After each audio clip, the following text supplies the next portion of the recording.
Blah! Blah! Blah! Jump scare. What's up?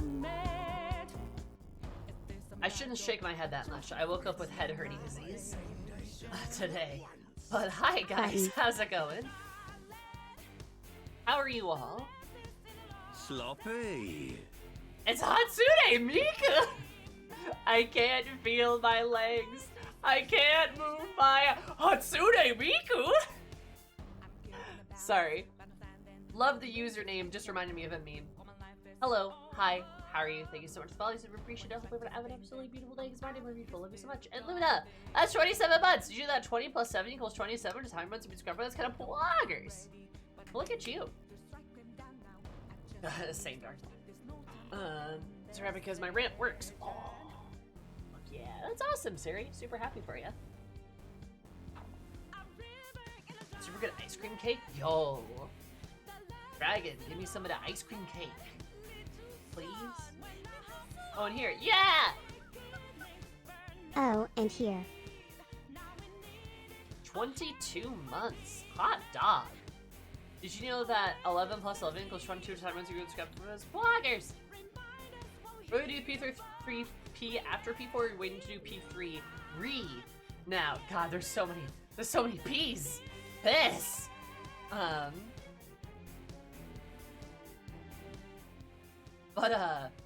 Yeah, no, the plan tentatively is to do Persona 4 Golden, and we'll see if Persona 3 Reload comes out within that time frame. If it does, then I will play that. If not, I might go play Strikers. But I do want to play the remake, and then after the remake, I might go play P3P and then do Goral route. I only have like 6 months to decide. That might be enough. I don't know how long Persona 4 is going to take us. Right? And then I've got Strikers to kind of pad after that, so like... Hi, hey, heck, hello. And there's Tactica 36 too. equals 3 times 12. It's been 3 years. And every moment in this stream has been full of pink and tears and biting social commentary and insightful game analysis and sharks. Thank you. Have we no 3 years?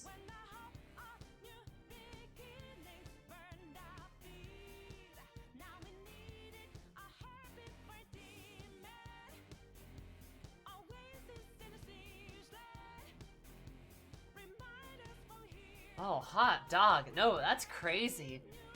Did you know that 36 is also 30 plus 6, which how many months you would subscribe for? That's kind of poggers. Holy shit. God, I have aged. Holy shit. Damn. You knew me when I was a young spry chicken, and now I'm a wise, beautiful woman. What year is this? God, I don't even know. I don't even know. Thank you, though, Nova. I really appreciate it. Here's to 3 more. Thank you. 2 out of 3 ain't so... Hey, Nomad. What's the 2 out of 3? You're on thin ice, punk.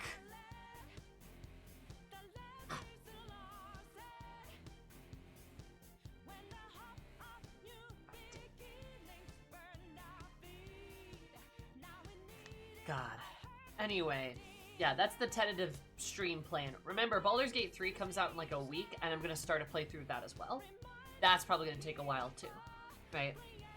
But I'll be probably playing Persona 4 alongside with it, but Armored Core is coming out at the end of August, and you know I'm probably going to play some Armored Core.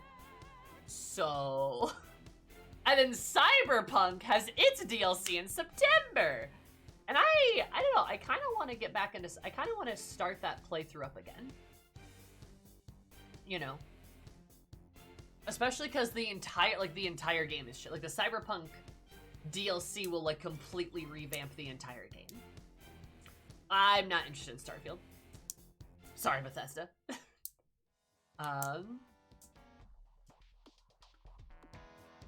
So, like...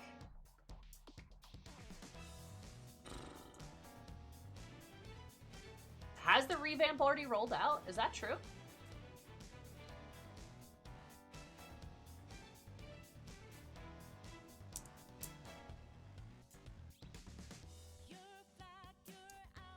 that actually true?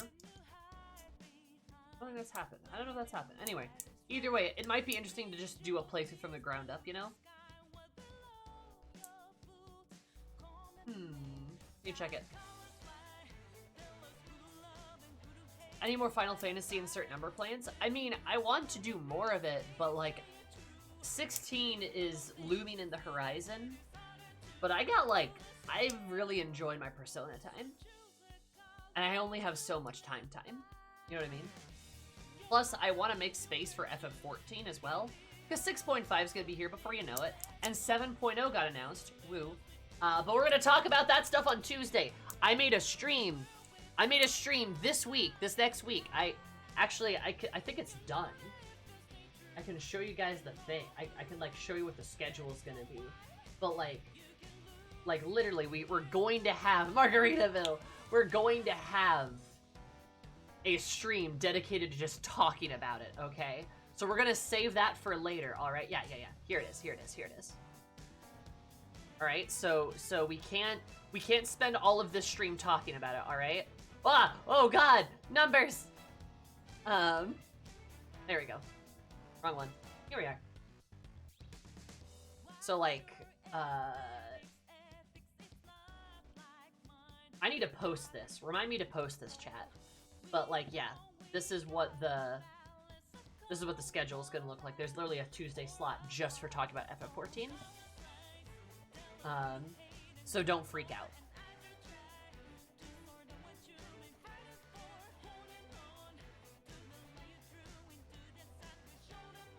Do I play games outside of JRPGs? Not many. Like some, but not many. Nomad! Thank you for the 5 gifted subs. I'll super duper appreciate it. Thank you so much. The rest of y'all, please enjoy your beautiful subs, your cursed emotes, your beautiful emotes, and more of my love and affection. There are other games I play besides JRPGs, but like, yeah, not many. I mean, like RPGs. Will I be reacting to the Showtime I didn't see if people really want me to? I don't know if I'm gonna like SMT, guys. Everyone's like, oh, play SMT. You guys know I hated the fusion shit, right? Like, you know that was literally the worst part of the entire game for me, right?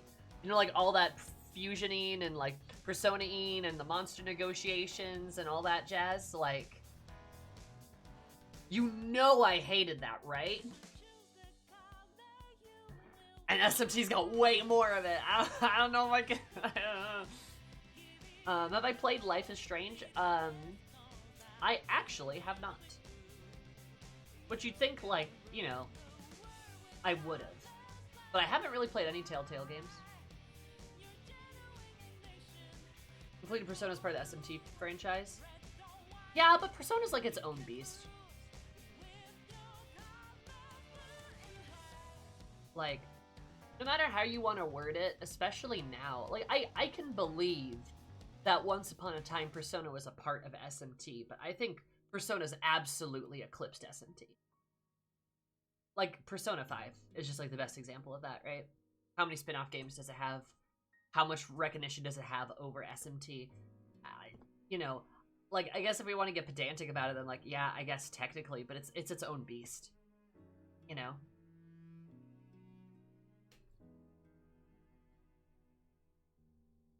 Each Persona diverged further, I think. I can see that. Which is, like, I'm sure Persona 6, whenever it happens, probably going to be very, very different. Alright, let's give us clear spin-off Persona, not SMT. Yeah, Persona is an example of a spin-off that ended up eclipsing the main game. Absolutely. Actually... what do we want to listen to?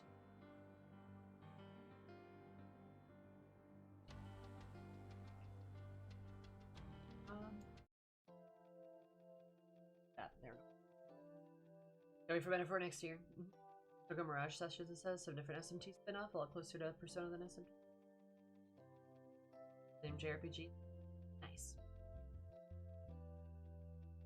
Oh, Alcatraz. Hello there. How's it going? Anyway. Yeah. Any other questions on that matter of stuff? I do plan on playing more Persona stuff. I plan on playing more things. I just gotta, like, get there, you know? Dawn Trail thoughts? No, we're not. Nope. Tuesday. Ask me Tuesday. Ask me Tuesday. Ask me Tuesday. I would love to talk about Final Fantasy XIV. Ask me Tuesday, please. Because if we start talking about it now, nothing will get accomplished, I promise. I'm excited. I'm very excited. Very excited, actually. Like, extremely excited. But, like, just please ask me on Tuesday. I'm gonna get so distracted. It's gonna be so bad. I do know myself. We will spend literal hours just talking about that when we have the purpose of trying to do, like, tier lists and start Persona 4. And we'll never get there. So I have a stream this week dedicated to Final Fantasy XIV talk. Literally dedicated to it. So we're gonna be okay. Yeah. Well, there'll be Graha about eating tacos. Yeah. I'm sure we all have a lot of things to say, for sure. Professor Winter, thank you for giving that sub. That was super poggers of you. Thank you so much, Illy. But yeah, please, let's talk about it Tuesday. I'm gonna play Final Fantasy XIV, and we'll have a stream just dedicated to talking about it. Because there's a lot to talk about it, and I want to go over some of the changes, too. Right? So, you know, just hold up.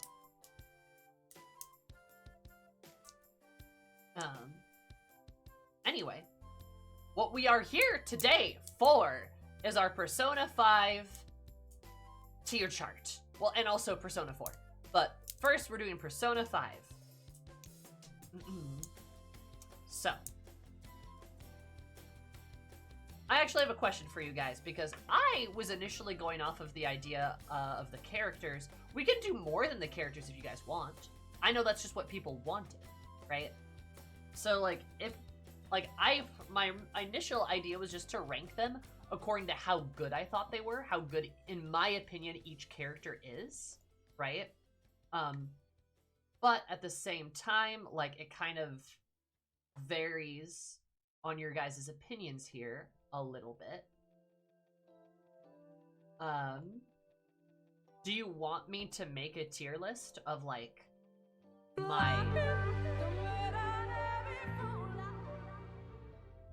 There are tales of pots that have been watched, and it is said amongst the people that they do not boil. Nice. Fen, thank you so much for the sub. I super duper appreciate it. Hope you have an absolutely fabulous day. Because my day a bit more fabulous. Love you so much. Bit easier to see. So, like, we could just do me talking about my favorite Persona characters, right? Just the ones I personally like the best. Or, like, we could talk about, as a whole, who I think are the best characters. Those lists will be similar. Kind of up to you. We could do a Palace ranking. There's a Palace tier list. I had to check. I think just characters today, so we can maybe get to P4. Characters are the meat here. I'd say do those and then see if there's something else you want to talk about. That's fair. I mean, getting through the characters will take some time. But Fen, thank you so much for the 30 plus 4, 34 months. Also, would appreciate that. Thank you so much. How are you, buddy?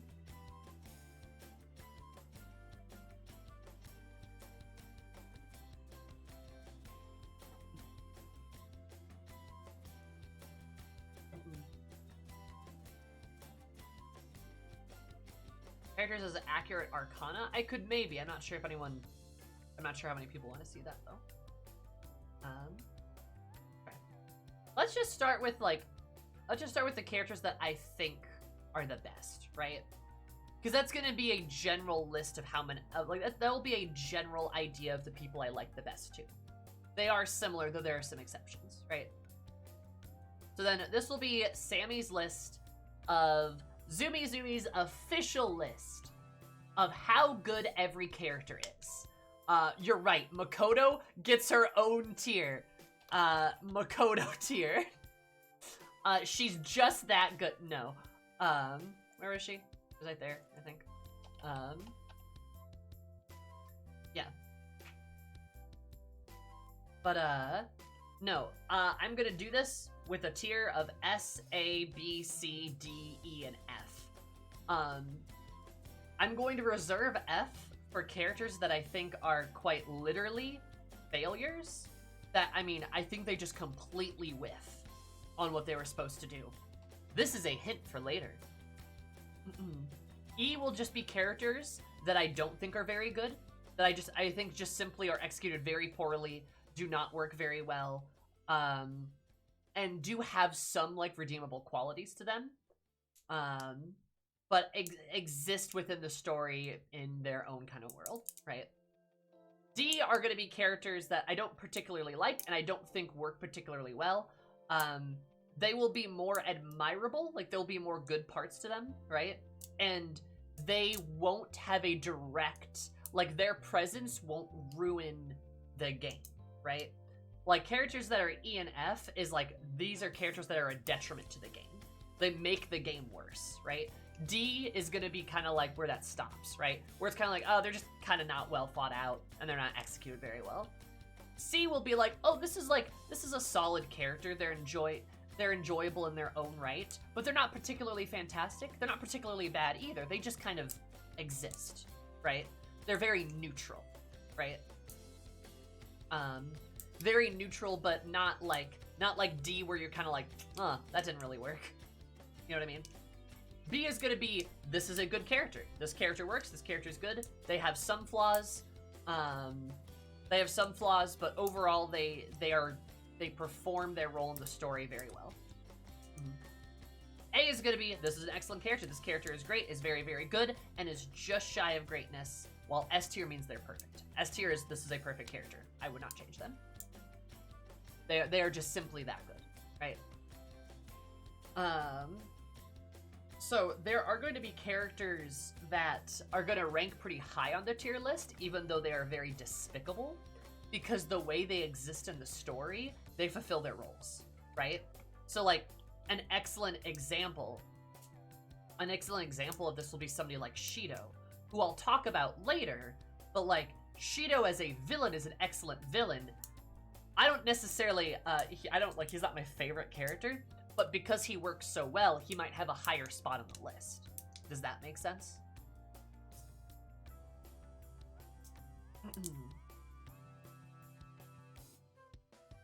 So yeah, that's kind of how the tiers work. S is perfection, F is horrifically awful. I mean, just unusable. Like, right, just horrible. A is excellent, amazing, just shy of greatness. E is like, well, I guess they are kind of a character. C is sort of this neutral position, while B is a good character, and D is like, this character is kind of bad. Basically a literary analysis tier. Yes. Yes. That's how a tier list should be, but most people do not know them. Yeah, yes, you're right. So yeah, that's how we're gonna do it. And we're gonna start from the bottom, because I'm not ending with this bitch. Fuck no. We're gonna end up here. We're gonna end on the good characters. Is Igor Yaldablith on the list? No, I don't believe so. I mean, we could throw him in, but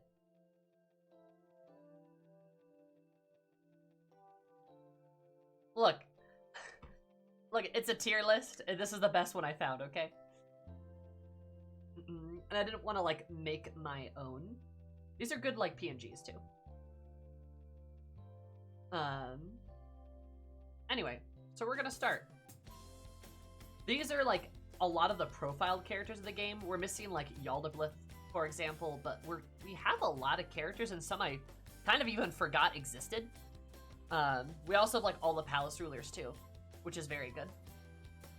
So we'll start at the bottom, and, I don't even know this guy's name. I'm gonna be honest. This is Mr.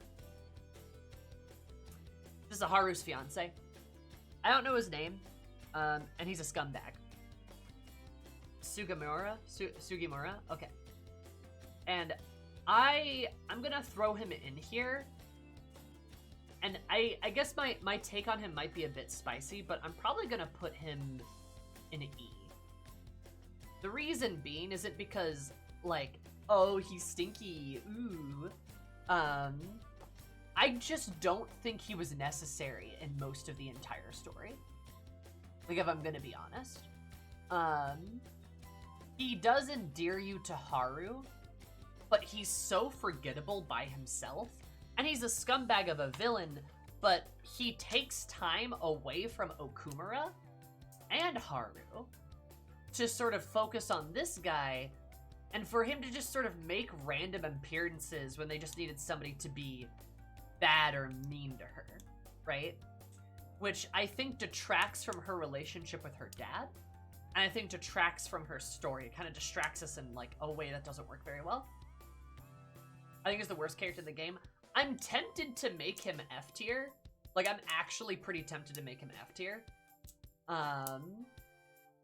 But he does still work at endearing us to Haru. So, like, he as a character does still perform a function, right?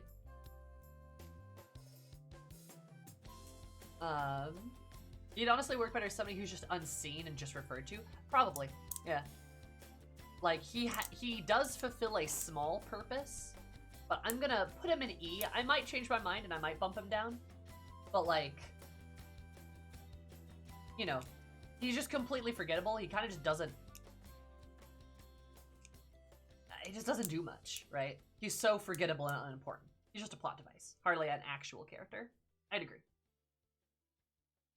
He could have had, like, maybe one scene, a few mentions, you know? Yeah, exactly. So, he's an E. Maybe I'll bump him down. We'll see. Then, we have the principal, who just looks like that. I don't know. Kawayakawa, I believe is the principal's name. And you don't see him much for the last half of the game. Wonder why. But as for where I would rank him, I'd probably put him in C tier. And the reason why is because he's a fine villain, right? He is sort of this reoccurring villain that appears, right?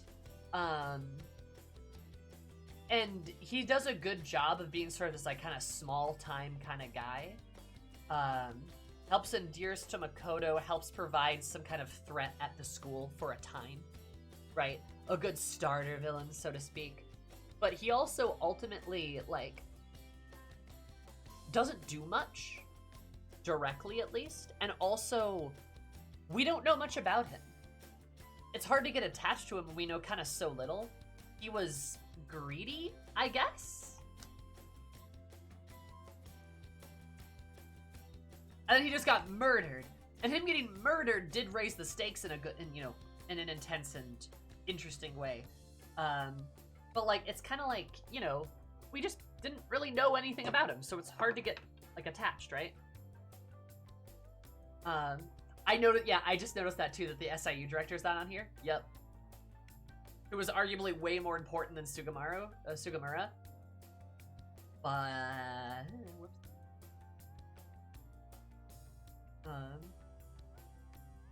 Yeah, I don't know. He's very neutral to me, just because, like, yeah, he's, like, a good bad guy. I mean, the SIU director doesn't even have a name. It's like all my name days have come at once. Hi all, I'm home safe from Minnesota way. Welcome back, Storm. Thanks so much for the 10 plus 7 months. I super duper appreciate it. Hope everyone had an absolutely beautiful day.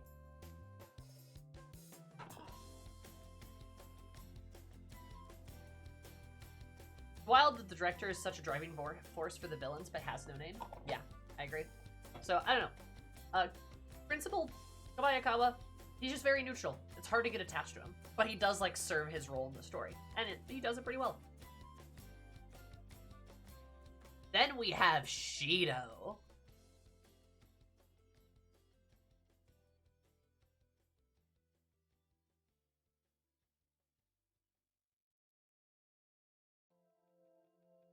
Yeah. I think Shido's one of the best villains in the game. I do think he's very, very good. Like real talk, he is a perfect villain. The build up to him is done very well. His sort of like personal connection to Joker is done very well. The boss fight that lasts for 4 hours is done very well. The music, the palace, everything around him, honestly, very good. His connection to Akechi, like just Shido, fantastic villain. S tier villain. Very, very good. I hate the fucker, but he's a very, very good villain. And I don't think I can justify not putting him in S tier because I don't know what I would change about him. I honestly don't know what I would change about Shido. I do think he is a perfect villain. They drop him in just enough so that you're not confused about who's this guy. Yeah, for sure. Yeah, they all got their moments in it, for sure. He's just a really good villain. Like I said, fantastic villain, fantastic bad guy, does everything right, build up is right. Even his downfall is, like, good, you know. He's great. Not much to say about him, he's just a perfect villain. Speaking of villains, look, there's Okumura.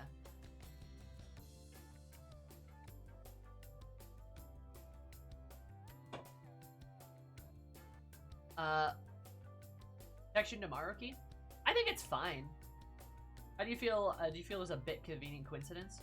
I suppose. I mean, it makes a lot of sense. But, you know. The Palace from Hell boss, Okumura. We're not talking about his palace, we're talking about his character. And I'd probably put him in B tier. I do think he's amongst the palace rulers is pretty good. Like, he is sort of this, like, a more interesting character, where I think, like, his role in the story works really well for what it is. And that's as this sort of bad guy, as this main connection to Shido, who then dies and sort of frames us, right? He's sort of the scapegoat. He's kind of the ultimate scapegoat. And I think he works really well. And I would agree with you. I think there's a good amount of tragedy built around Okumura, especially his connections to Haru.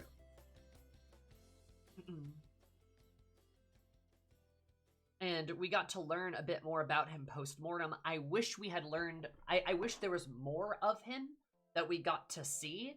And I wish there was more of him that we got to see with Haru, which is why I'm putting him in B tier. But I do think he's good. Like, yeah, why he was so greedy is because he grew up poor, but they never expanded on why through his palace. Yeah, and that's another thing, too. They should have expanded upon him. Most palace rulers should have been expanded upon more. Shido is about the best one in that regard.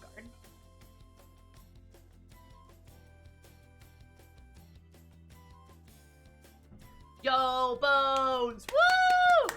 Nice! Ishikawa autograph. Hell yeah, dude. Hope you're having a good time. Look at you go. They could have really shown if you had a flashback with like a younger Haru. Yeah, that would be good. Point being is I think he's good. I think there are improvements to make though. He could have had a stronger presence, he could have had better connections, stuff like that.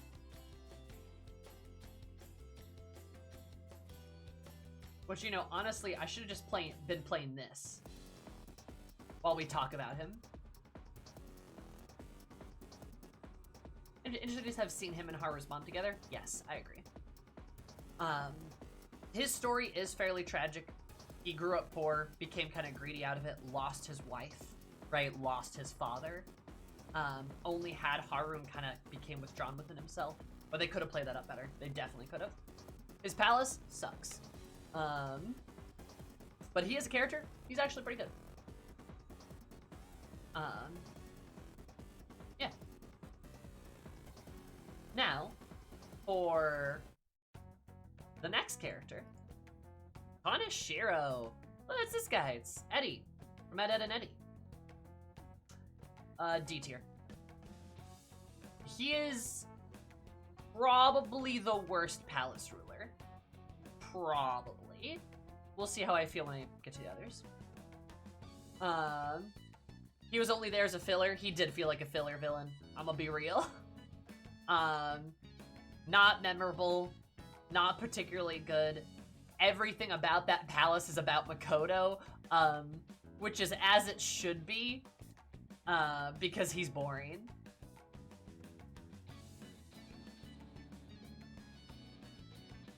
Terrible boss and a terrible boss in my book. Thank you, Zoe. That's good. That's a good joke. He was there so Makoto could grow. Yeah. I think Kobakawa would have been, like, better in that role, right? Could have given him more. But they gave us Kaneshiro, and that's fine. He remembers what his palace looks like. It's a bank, right? His boss design is a fly in a piggy bank. It's so awkward. It's a little awkward. It's fine. He doesn't transform into, like, a horrible monster, though, which is a bummer. Tudai crashes the wall. Tudai, Sammy! Yes, miss, you're right. But I have a stream dedicated to talking about 7.0 on Tuesday. FF14 stream, 7.0 stream, Tuesday. That's when we're talking about everything. It's gonna be great, but I can't talk about it now because I'll get so off topic. God, please help. Hi, miss. How are you? I also hated how he made gross comments about Sai and Makoto instead of having a woman's villain not invoke sexual violence as a threat. I'm going to also agree with you on that. That was a point I was about to bring up too. Another thing to Kaneshiro's detriment is the fact that he is like, he makes weird, gross sexual comments. One towards Makoto, she's a child, or close enough, and towards Sai as well. And it's just gross, and it doesn't add to the narrative. There's going to be another character I'm going to talk about where that arguably helps that character, or expands on it. But with him, it doesn't, because he's supposed to be gluttony, and I guess you could consider sex to be gluttonous in a sense, but it just doesn't... It's just like out of nowhere where he's just going to make this weird, gross sexual comment, and it's like, can we not, like, threaten women with that sort of stuff? Like, I don't know, man. Like, could we just do something different?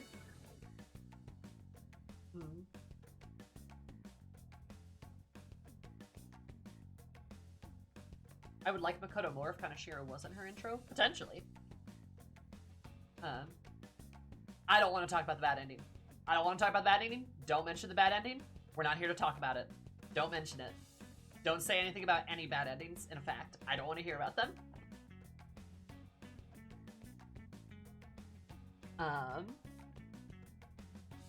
Either way, it's weird, it's gross, like, it just doesn't work very well. He's D tier because, yeah, he's just not that great of a character. He's just not that great of a villain. I think Kaneshiro makes Makoto strong because it lets the arc be all about her. That's fair. Doesn't make him a great character, though. And even arguably, if his function is getting rolled over, you could probably do something else or use a more interesting character.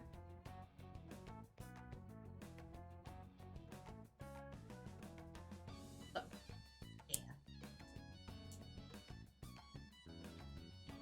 Ooh, la, la, la. Madarame. Okay.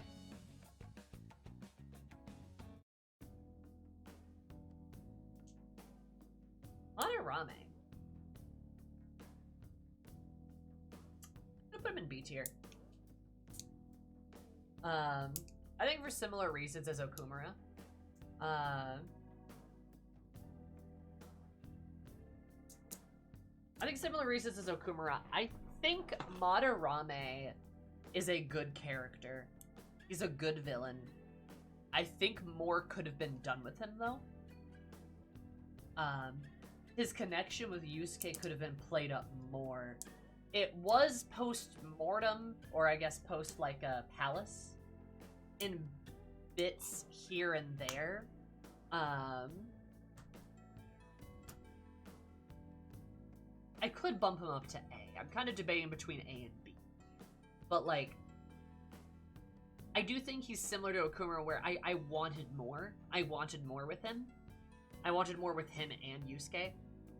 You could argue he does have more than Okumura, but like both of them still could have more. You know what I mean? And I wish they expanded on it because in some way he did care for Yusuke in his own twisted sense. Yes. I would have really liked to have seen a conversation between like Yusuke and him when he was in prison. Right? He is one of the villains that we change his heart and you kind of feel bad for him afterwards. And you kind of go like, okay, maybe you can redeem yourself like a little bit, right? The actions of a lot of the other villains are far too gross or grisly or great to achieve any kind of actual redemption. But Madarame is kind of the exception to that. You know, I wish there were scenes like that in palaces like Maruki's. Yeah, I agree. I think more could have been expanded on Madarame. Like, I really do. I really do.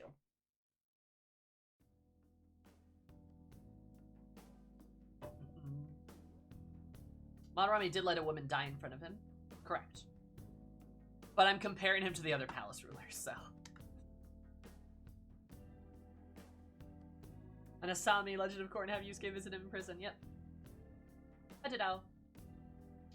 His complicated parental relationship with Yusuke, but I wish there was more towards Yusuke's writing than Madarame's, yeah. Yeah. So. Other than Shao just blurting out, I killed your mom while Mao was weak, especially with his true feelings were supposed to be complex. I agree. I also agree with that. Which again, is why he's beat. Is because I do think he's flawed. Like, there are better improvements to make. I do think he's a good villain, though. I did enjoy my time fighting him and in his palace. So, just kind of where it is, you know?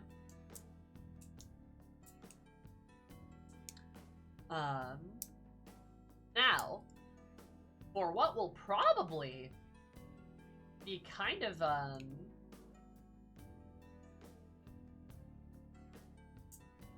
now for what will probably be an interesting take. Where is... Yeah. We have... this guy.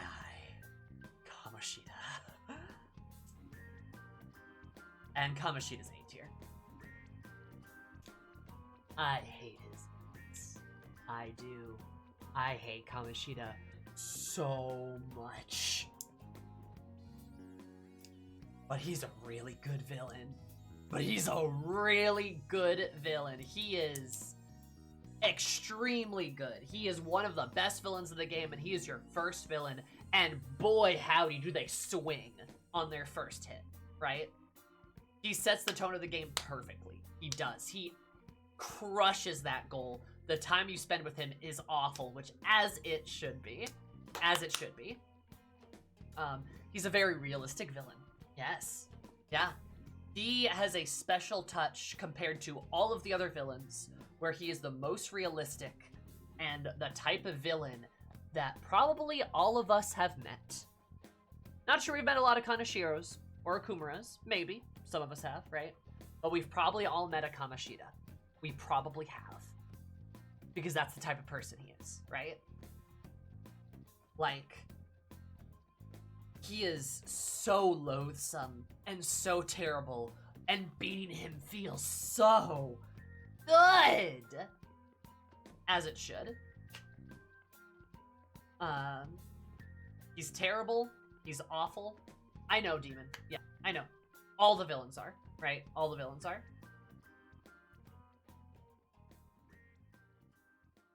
And, yeah.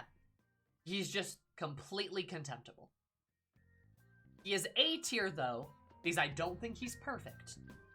I do think he's flawed. I do think there's issues, right? Like, I do think we could have gotten a bit more context to him, and that would have played things up. I also do think he is a bit heavy-handed. I don't think they needed to go as hard. Right? So, I do think he's not S tier. I don't think he's perfect. Do you think they went too far with just a show it? Yeah. No, I do think they maybe went a little too far. Not too far. But, like, they maybe went a bit far, and they just didn't need to, right? Sometimes the best way to inspire hatred and loathing and fear is to let the player's mind do the work for you, to imply things rather than show, and I think they showed a bit too much of their hand with it.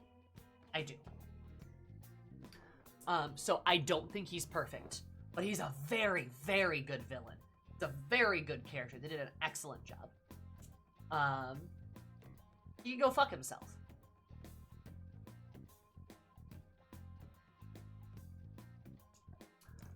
Context for Kamoshida might actually hurt him. I'm not sure that's true depending on the context. I'm not sure that's true.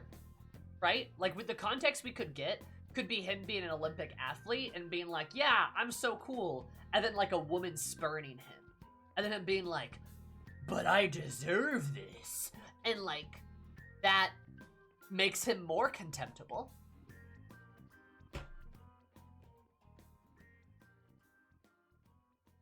Right? Like, that makes him a lot more contemptible. It doesn't actually sympathize him.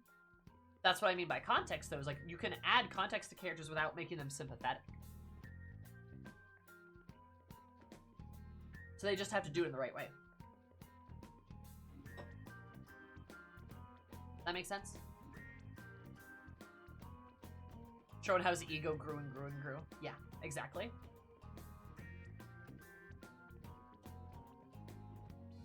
He's pretty cartoony. Some context would have elevated that. For sure. So yeah, that's what I think about Kamoshida. Think he's a good villain. Think they did an excellent job with it.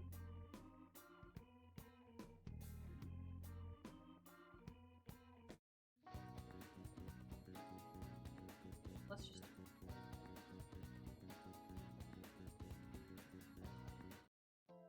Anyway. And then we have this girl in An's confidant. I don't know why they included her.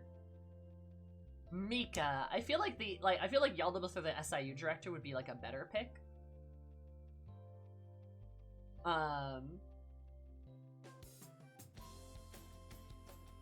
Included her, but not Lala-chan. Shit. She rules, that's why. Yeah, so,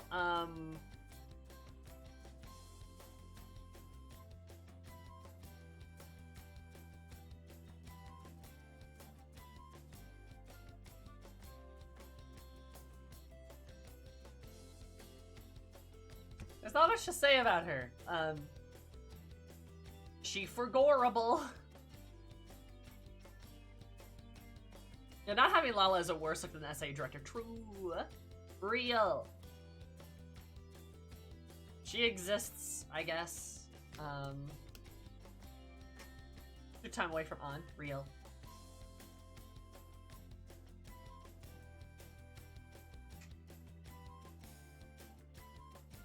And now it's time for da boy, Shinya. So, there's Shinya. Gamers, the nasty gamer. And I gotta say,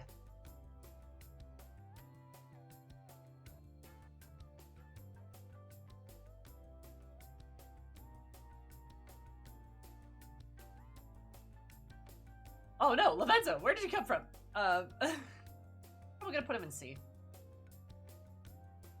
I don't think Shinya's a bad character. I think his story's cute. I just don't think it has a lot of impact. Yeah, see, I like Shinya, but is he an effective tower? Oh, definitely not. Like, he's fine. It was way too weak for how late he was introduced. Oh, yes. Yeah, and especially with him being a daytime confidant, completing with spots for, like, all of the Phantom Thieves. It's just too hard, dude. It's just way too hard. It's just not gonna happen. Right?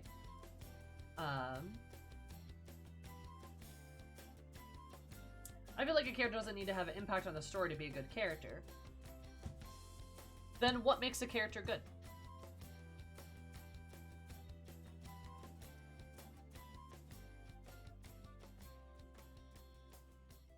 What makes them good then?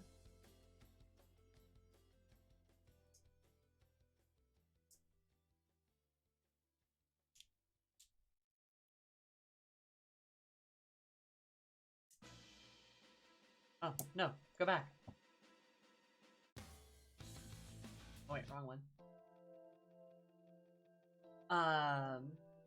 You know, like, I would say Shinya is like a fine character, but he doesn't stick out, right? He doesn't really impact the story all that much, and his own story is interesting. But it's not more interesting than others. It's not particularly bad.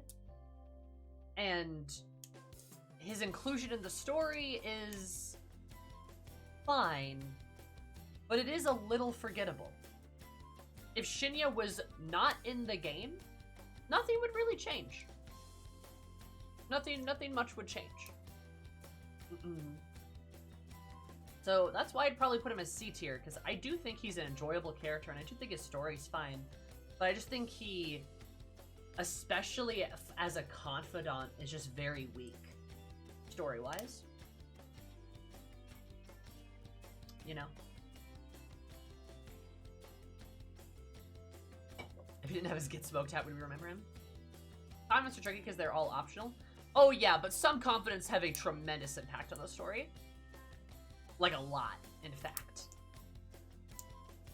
For example, on to our next one. My boy Yoshida.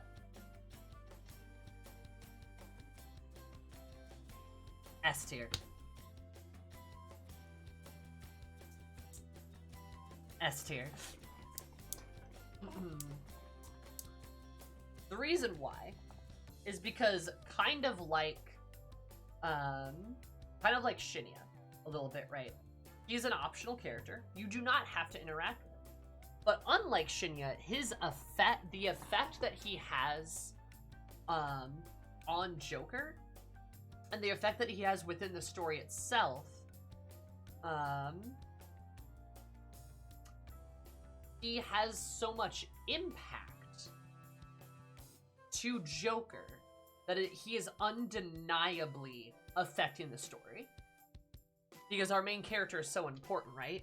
And Yoshida has such a strong impact to follow through with that. So he's just great. And he's effective. He's a good mentor. He's a good sort of leader. And his story resonates, his own story resonates within the game's own themes. He perfectly encapsulates themes of justice and sticking to your guns, even when you're, you know, down and out, right? When you're trying to change the world, you keep trying, and it's gonna be hard, but you keep trying. And he's the perfect example of that sort of dauntless behavior that Joker eventually adopts. He's a great thematically as the anti-Shido. Yes. Yes. Absolutely. And he never gives up. And eventually, in the course of the story, he does, in fact, achieve his goals. Which is very, very cool. So he's a good mirror to who Joker can be. And I personally love him a lot, but I think for his relatively minor role in the story, I think it's perfect. I wouldn't change anything about his role in the story. He does so well. It's absurd. It really is bonkers. It really is crazy.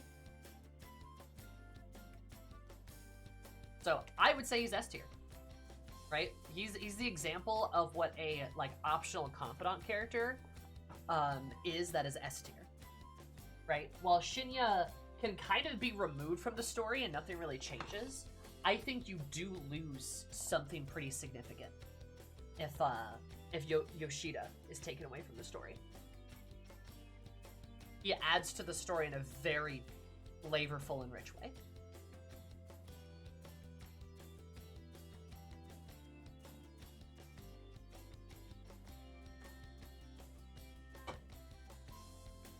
So, yeah. Don't think anyone's gonna argue on that one. He's just a great character. Then we have Chihaya. So Chihaya is kind of an interesting one because, like, her story itself is nothing special. Her bonuses are like the best in the entire game. But I'm not really here to grade people on mechanics. I'm here to grade them on, like, that they as characters and they as participants in the story. And I think Chihaya... You know, I will say that. I think she is B tier. I think she just slides into B tier.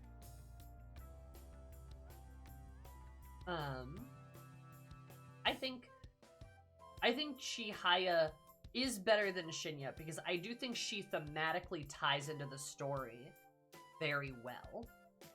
And I do think you miss a little bit of something if you don't have Chihaya there to talk about her fortunes, to talk about the isolation that she went through, this manipulation that she faced, and also her weirdly spooky, actually accurate predictions.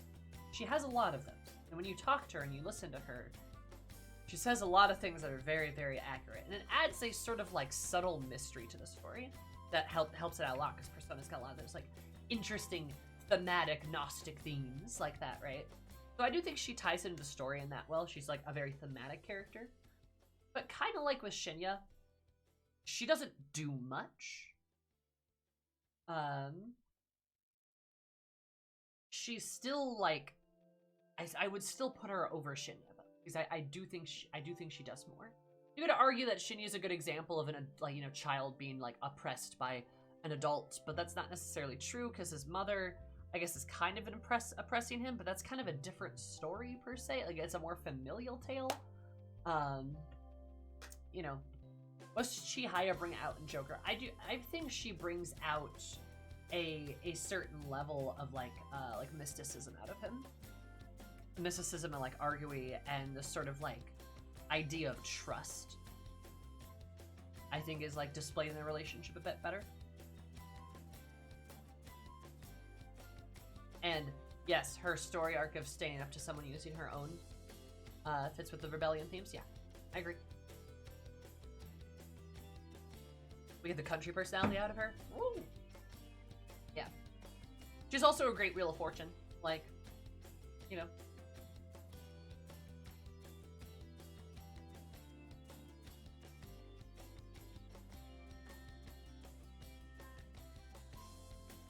No. Good characters are objective. I hate to say this, but good characters are objective. It is factual, right? There are good characters and there are bad characters, and there are objective lines. Characters are not subjective unless there are specific qualities or parts of them that are meant to be subjective. But generally speaking, characters are objective. They are written a certain way and they perform things a certain way. You can like characters varying amounts. That's fine. If you like a character a certain amount, that's fine. But characters are objective. They either work or they don't. A good example, here's a good example of this. Are you guys familiar with the book Frankenstein? Probably. The monster, Frankenstein's monster, is a great character and functions very well within the confines of the story. You can't argue he's a bad character because the story's about him and about sort of the horror of life and existence. And he displays those qualities very well. He is a good character. You can't argue against that, right? And I would argue the same is true for video games. While the exact pedanticness of these ratings can be debated, I do think it's generally true that people think that Shido's, generally speaking, a good villain. Because he is a good villain. Period. He's just a good villain. He's just simply a good villain. Right? It's why this guy's forgettable. Because he's simply forgettable. He's just forgettable, right?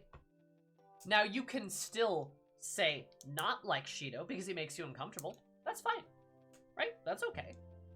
And you can, I don't know, like her because she's a model or something, because she's pretty. That's fine. But doesn't make her a great character, and doesn't make Shido a bad character, right? I hate telling people, like, you know, this is kind of a difficult thing. This is kind of a difficult thing because I hate telling people, like, who they can and can't like, and I'm not trying to do that. You can like whoever you want to like. You can not like whoever you want to like. But in terms of, like, literary analysis, critical theory, right? Critique. There's good and there's bad, right? There's things that work and there's things that don't.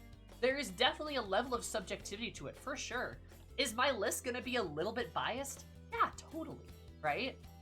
But generally speaking, I think everyone's gonna agree with me that, like, yeah, Shido, he probably belongs up here somewhere, right? He's probably not down here, right? I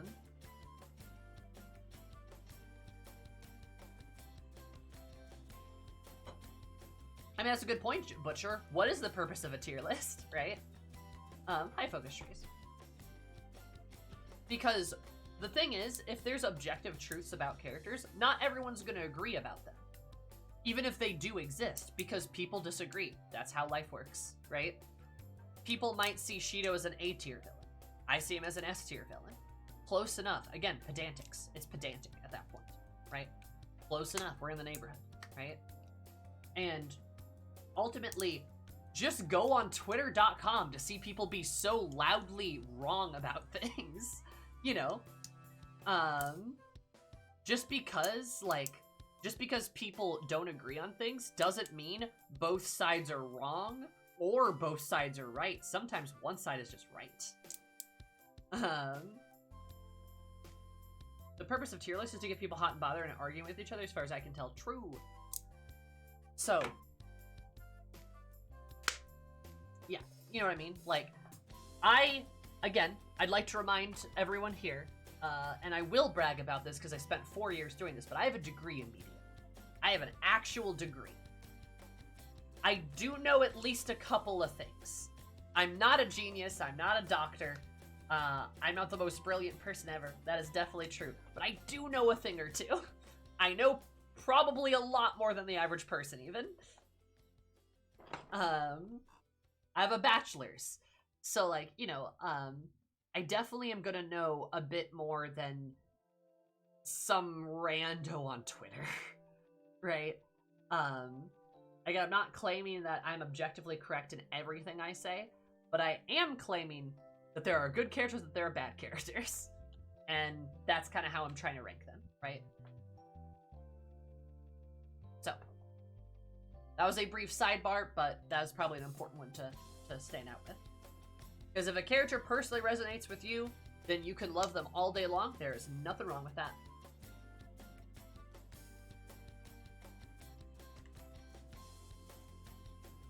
Failure to see the game in a more analytical light. Yeah, I'm like becoming a critic. Never thought those words would leave my mouth, but like, huh. Anyway. So, next up on the list.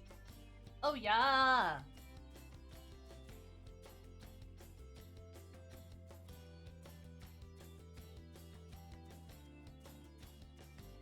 You know, I hate to do it.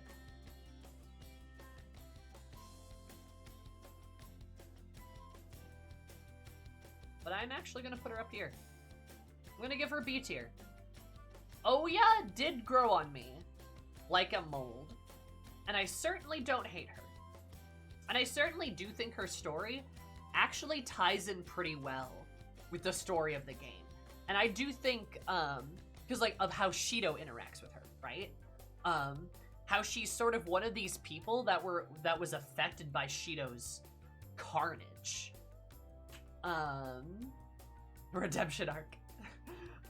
She was affected by Shido's carnage. And it's interesting to see that perspective, and it ties well to the story, right? Oh, it really helped me when she went to Joker's hometown, like they're getting Joker out of jail. Also, real. But she also just ties into, like, again, an adult, kind of like, Yoshida, who is trying to make her own way in the world and trying to resist, like, this sort of oppressive nature, resist control. And, again, she generally does a good job of it. She has terrible coping mechanisms. That's certainly true. She's depressed. I think they could have played her story up better. I think she should flirt with you less. And just stop. And I don't blame them because it sucks. Right? I do think it sucks. Which is why she's B. Because she does have some notable drawbacks to her. Right? She could be higher on this list, but there's some parts of her that just aren't great. But I do think she's higher on the list than some, right? Like, I think she's a better confidant than Shinya.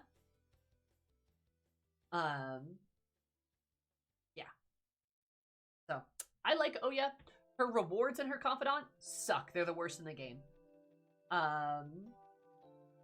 But she is a pretty alright character. I like her, in fact. I think she is a decently good character, in fact. Pretty good.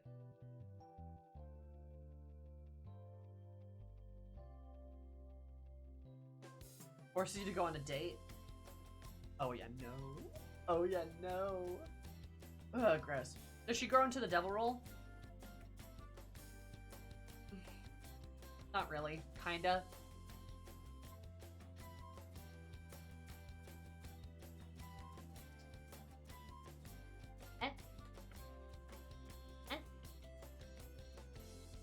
She's like a limp pasta noodle of a devil card, I guess.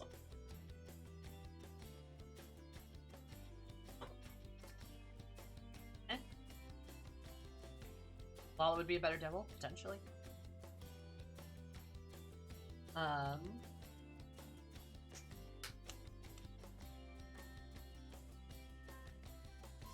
Real devil was alcoholism. Real.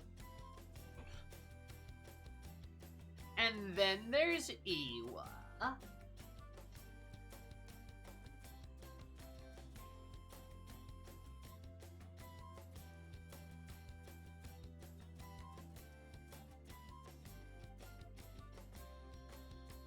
No, he's probably B tier too. Gunkel. I don't think Gunkel, and who would have fit right into Yakuza game? Real.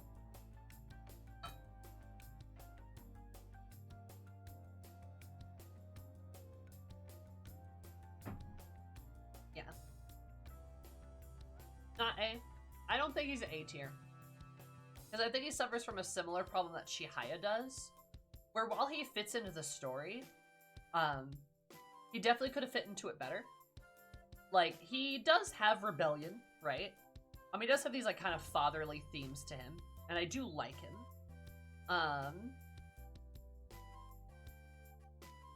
But he doesn't have as strong of an impact on Joker as, like, Yoshida, again, right?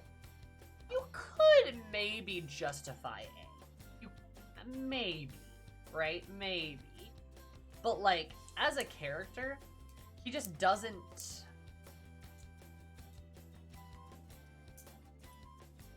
I think he fits the found family theme of the story. Oh, yeah, no, I can't really deny that. Does. But I'm trying to think about how he personally, like, fits well into the story itself, how he affects the story, how he affects Joker. Trying to think of if Iwa wasn't in the game, would you feel it? Right?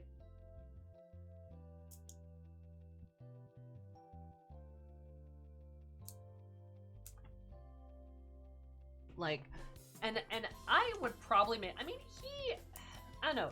He's A or B, he's kind of in this range.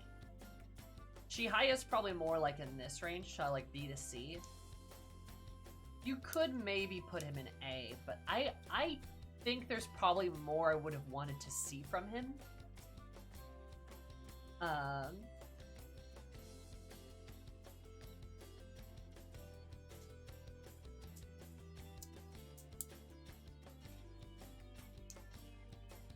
You know what? Nah. Actually, sure. We'll put him in A tier. Upon further thought, I do think he might be just a bit better. like, B tiers for characters that have bigger flaws, right? There's more missing for them. But he does fit into Joker's story well. He does provide, like, this... He does add to this, like, angle of rebellion pretty well. And while he's not a perfect character, he's still, like, excellent, you know? And I do think he's probably better than Chihaya. Right? I do think he's probably better than, like, some of these characters here in B. So, yeah, we'll put him in A. I've been convinced. I mean, I was kind of already on the fence anyway.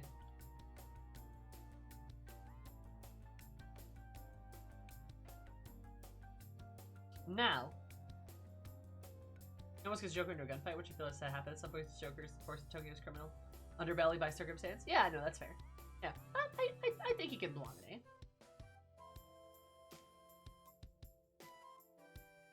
Now I still have to remember there's an I at the end of his name. Oh yeah. Why? Not Iwa. Oh yeah, you're right. Well, look, sorry, I don't speak Japanese. I'm trying to learn at least a little bit, but it's, you know, I don't know. My pronunciation's not the best.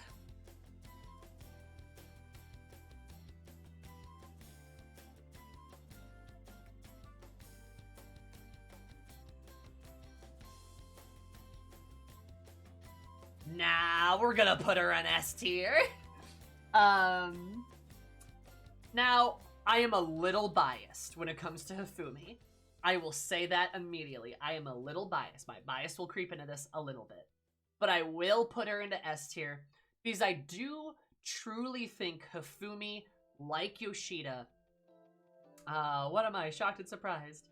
I do think she perfectly plays into the story of the game, like Yoshida. And I think the ending of her confidant is definitively fantastic. I think it is one of the best, in fact. I had a slightly different opinion when we first went through it, but upon further, like, contemplation, right? I think her losing that shogi match and admitting that she lost and surrendering and choosing that defeat, I think is quite perfect. I think it is perfect. I think it is amazing. I think it's excellent. Because Hifumi has this very realistic side of her that acknowledges the fact that she's not perfect. She's not perfect and that she has flaws, but that she learns to sort of love them and come to understand herself, which is also one of the, you know, parts of the game. It's like learning to kind of love yourself. Is learning to love yourself and learning to love who you are and being okay with that in spite of what figures of authority say. And I think she represents that very, very well. While Yoshida represents this sort of tenacity to never give up, Hifumi represents this sort of self-love that is so evident in the game. And I think that's very good, and she's a fantastic star as a result. And even at the end of the game, when you talk to her at the end, right, on, like, you know, some of the final times and stuff, she talks about how she wins. She's won 10 straight games in a row. She talks about how she is a rising star in shogi now through her own work.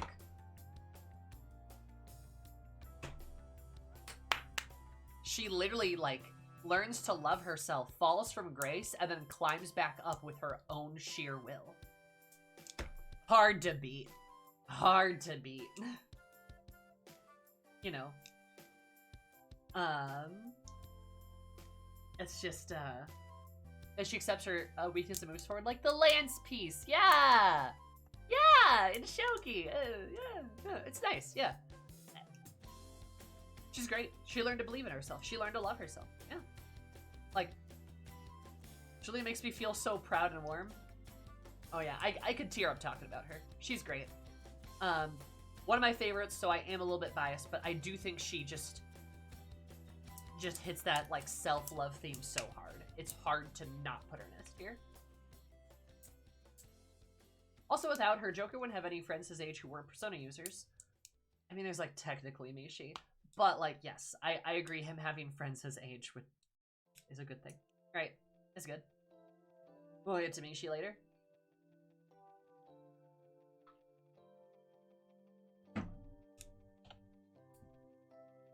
Alright. Now,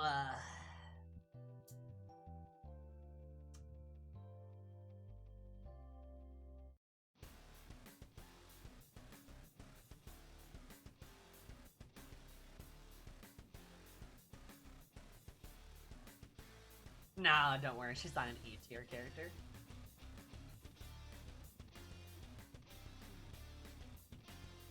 Nah, don't worry. She's not a D tier character.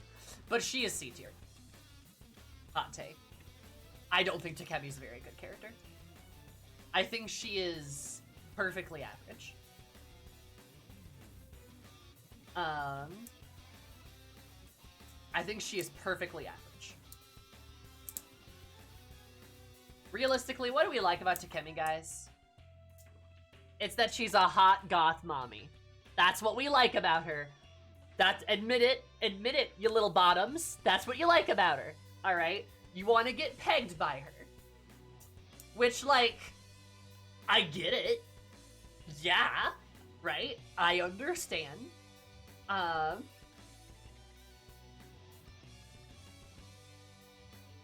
Realistically, though, she doesn't do much. And she doesn't have a lot of weight in the story. Like, depends, snarkers are my jam. Sure. Her entire life goal is to make a sick child smile. Okay, also the goth legs. Like, I don't think she's bad. I just think she's very C tier. Because while we can make the argument that, yeah, Takemi wants to make a sick child smile, woo! She's also experimenting on a minor.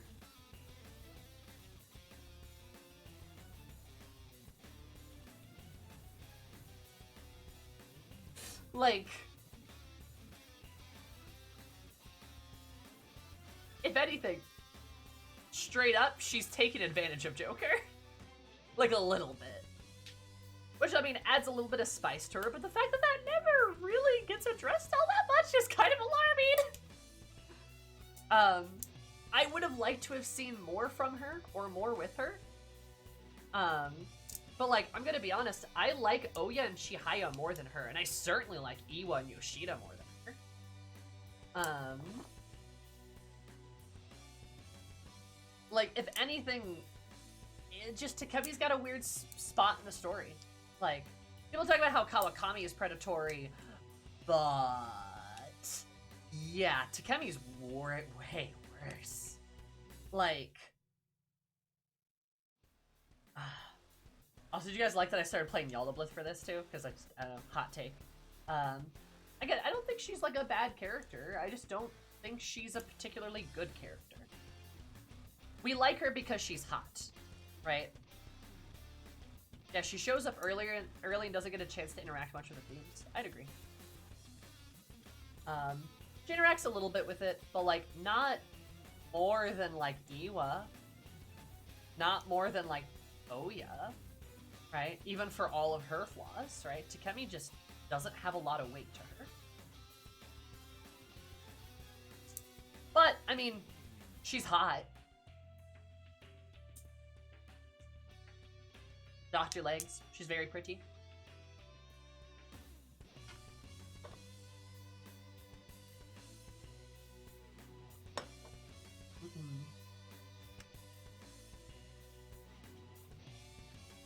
Not attracted to girls, but actually enjoyed her. Yeah, that's fine. How is she as Death? She's an okay Death. Represents, there's some change to her, right? But probably could have been better.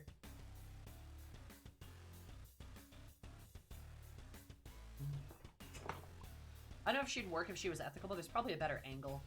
I mean, I think it should have just been addressed better. And it just kind of wasn't, you know?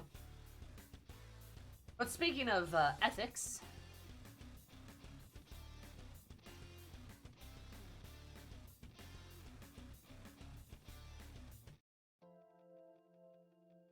Kawakami. Kawamami.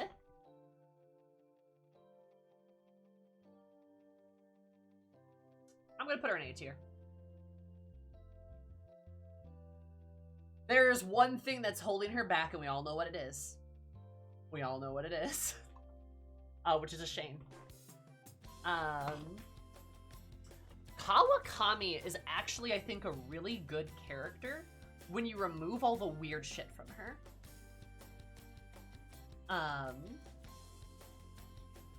I think she's actually a phenomenal character when you do that, as one of Joker's only real maternal figures in his life.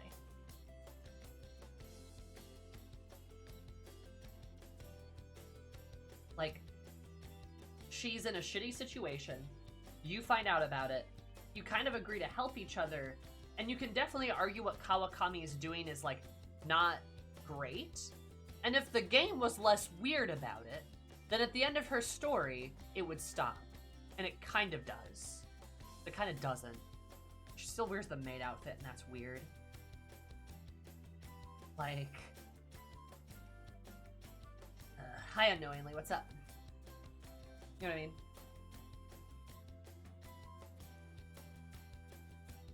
Really, there's one thing that holds her back, and it's the fucking maid thing. It's how they get weird about it. Right? And that's the problem. They get really weird about it, and, yeah, I may not be a maid anymore, but I'm still gonna dress up like a maid and call my teen student master. That holds her back, because her whole thing was about getting away from that life. And then it ends, and then she kind of goes back to, like... 2 years of best friend. Ashley, thank you so much for the 2 years. Did you do that 12 plus 12 equals 24 time once you've been subscribed and also friends with me? Trapped, motherfucker. It's too late. The seals have been created. Anyway. Also, you could, gotta pause. No. Yeah, like, Kawakami, when you remove the weird shit from her, is actually a phenomenal character. She's so good. Her story is so good. The story of her trying her best to help students and then just being beat down and seeing her at sort of this lowest point in her life, but then her rising back up from that, phenomenal. And the fact that she does kind of have this maternal and motherly role with Joker is really, really good. And it sucks that they ruin it at certain parts, right?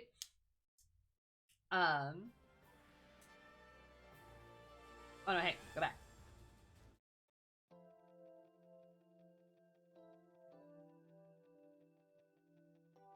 Yeah. I'm even maybe being generous with A tier, but I do think she's actually a really good character, and it's a shame that all of the discussion about her is just, ugh, she's hot.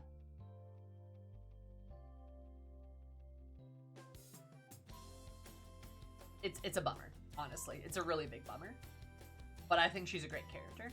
I do.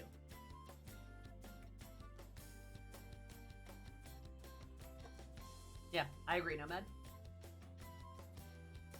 Hell, Kawakami could offer to help, like, look after, like, Akira. Maybe even Futaba. Like, just saying. Not that she has to have a relationship with Sojiro, but just, like, she could offer to assist. Comes over to the cafe to help tutor Akira. There's a lot of different ways they could have done it. I do think she's a great character. I am really sad that she is, excuse me, treated the way she is. Become Futaba's tutor. Yeah, totally.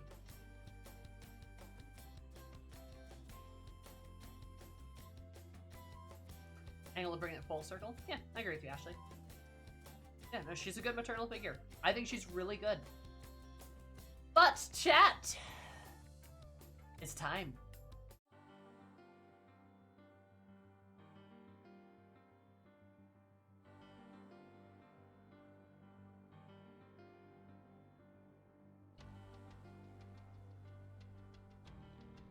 Oh, brother. I can't even make a joke about this. We all know Maruki's S tier. We all know he's S tier. Like, there's no meme. There's no joke. There's no meme. He's just perfect. Yeah, F tier. F tier for Stinky. Ooh.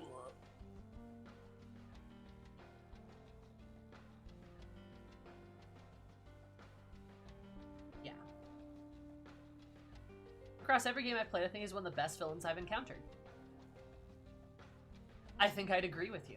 I think Maruki is one of the best villains I've encountered. Period. Is he a better final boss than Yaldabaoth? Yes. He is. Maruki is. If Shido's a good villain, Maruki is on the next level, dude. Shido's great because of the way he interacts with the characters, the setup for him, the build-up, and then his downfall. But then Maruki's setup is even better. The fact that he starts as a good guy, he helps you. And you slowly begin to realize to his confidant, just, oh, Maruki, are you okay? And then you get to the end of it, and he just goes, thank you for your help in my research, Mr. Phantom Thief. And then you're like, wait, what? He's like, I've known you're a Phantom Thief the entire time. Thank you so much, though. I'll see you soon. And you're just like, and then you wake up in a fucking alternate reality? Like,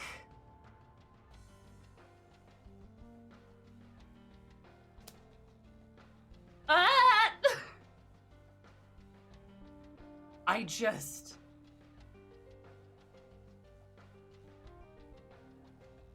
You're one of the few people I've seen predicted Maruki as the final villain. I played a lot of JRPGs. What can I say? But like, I can't get over Maruki.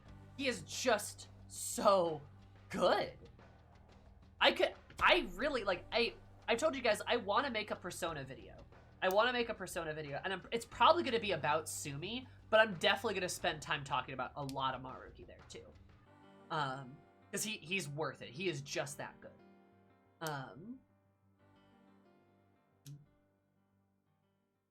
But like, his boss fight, his design, his palace is my favorite, his music, his dialogue, it just, like, he's just so good.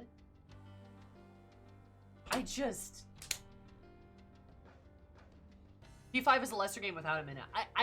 I think if you remove Maruki from the game, you just fucking kneecap the entire game. Like, it loses so much. His build-up, his character, his just, the icing on the cake, the epilogue to everything just...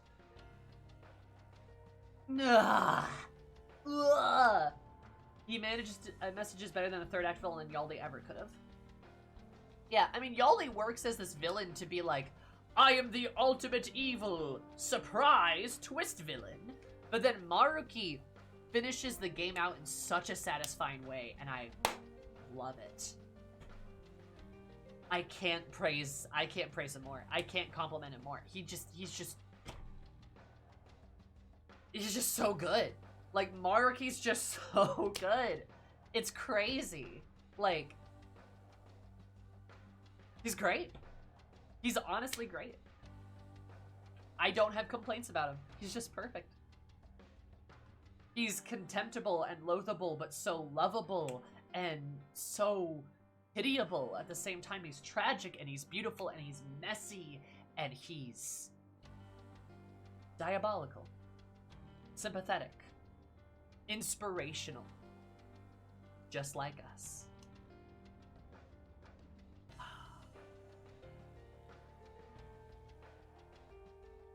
Also, the whole thing of Maruki ending as a taxi driver to help bring people to where they want to go is perfect. Yeah, that's good symbolism.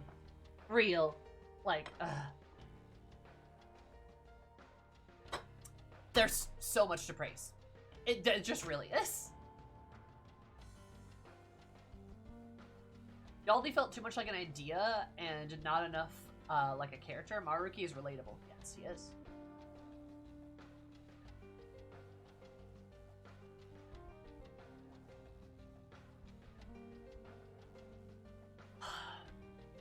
Best villain in the whole game.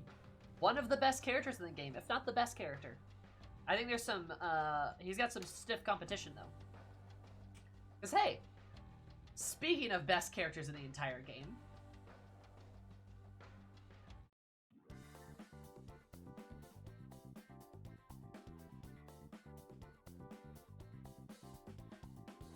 you know she's S tier. That's what the S in Psy stands for, is S tier, baby. There he is. You know Psy is S tier. You know she is, baby. She never loses.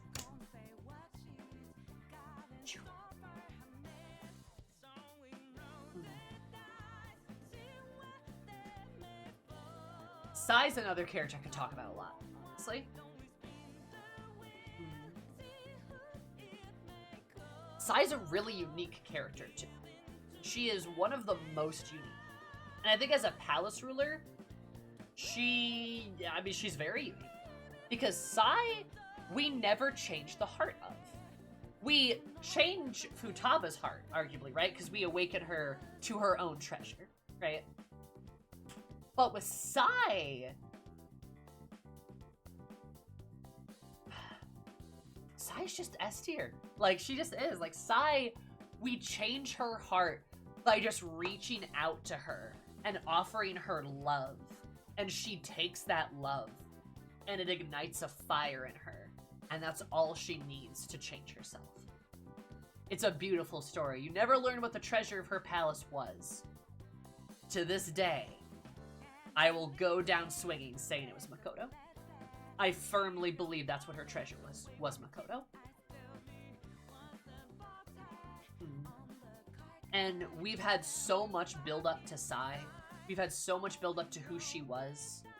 That when we finally get into this position where we could hurt her, instead we offer her like this hand of friendship.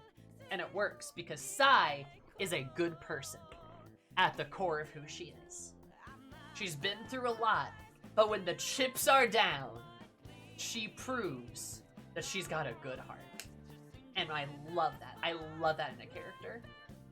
She's a perfect judgment, and she's just a perfect character. She's just phenomenal. Oh, she's part of the third semester is my only thing. I wish we would have seen her more in the third semester. I completely agree. That would have been nice.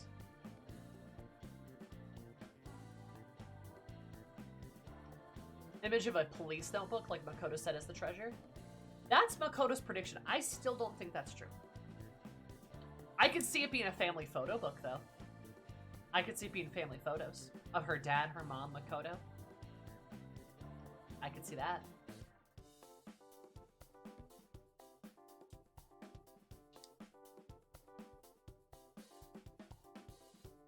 They reconcile a little bit in a couple of parts, but yeah, there maybe could have been like a scene there.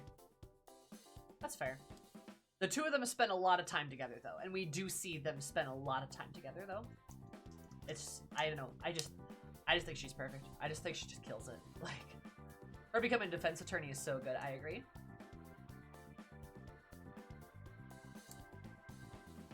You spent all her time rooting for her. You really do.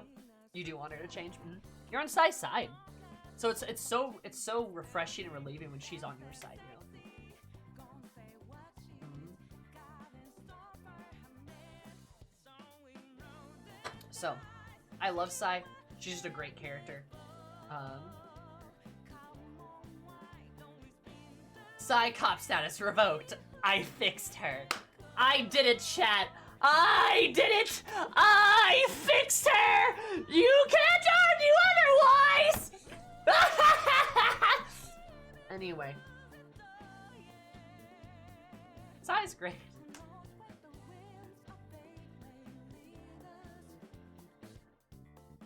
I fixed her.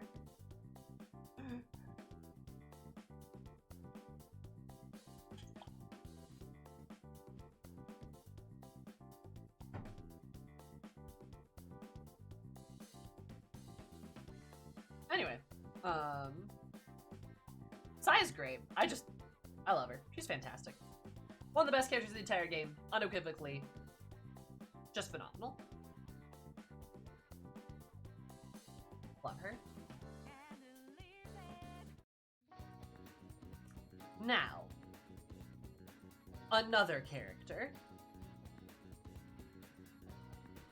Shiho? Shiho. I'm glad somebody included her. That's very good.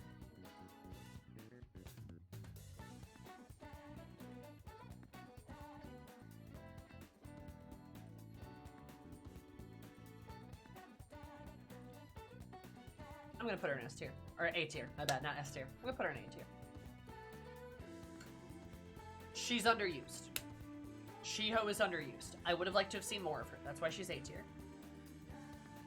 But I think in every scene that she's in, she crushes it.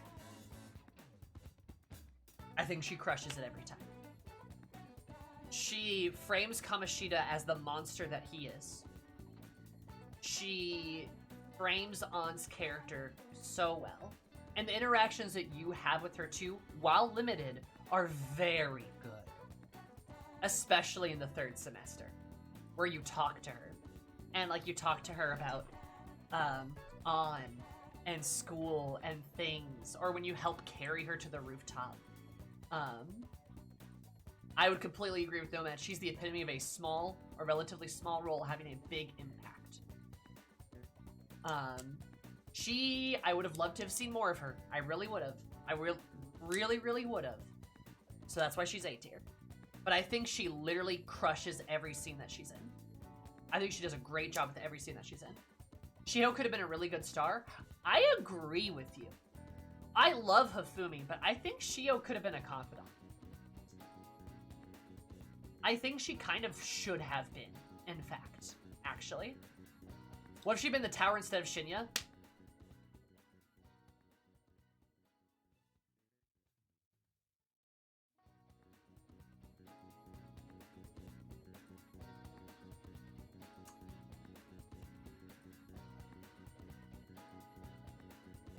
I like that.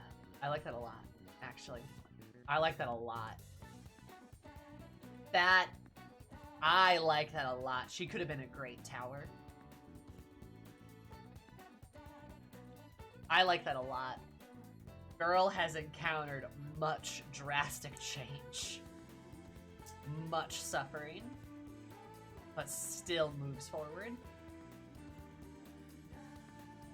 I mean, Shiho should have been a confidant unless they fixed every woman is also romanceable. I mean, yeah. That's a given. Right? Somebody get Nomad to work at P6. Real. A violent change for sure. She also just fits into the themes of Persona a lot. Like, she really, really does. I like Shiho a lot. I think she's a very good character. With a relatively small role that she has, I think she just enhances the story a lot. And I do think you would feel her, the lack of her presence, if she just was removed from the game. Certainly Ann would. Also, this is the part where I say obligatorily, Ann and Shiho are girlfriends. They are dating. This is a fact. They confess their love to each other. So, like, sorry. Oh, no, that's not the tower. No.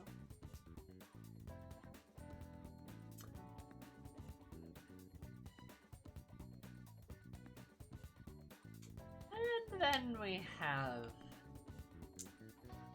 Mishima.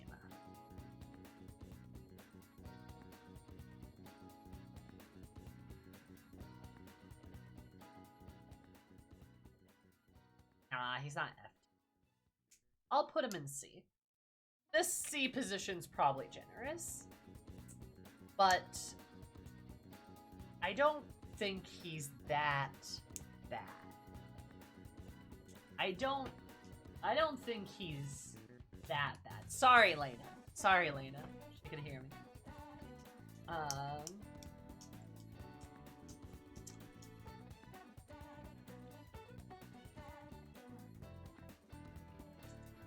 Mishi's weird to Futaba.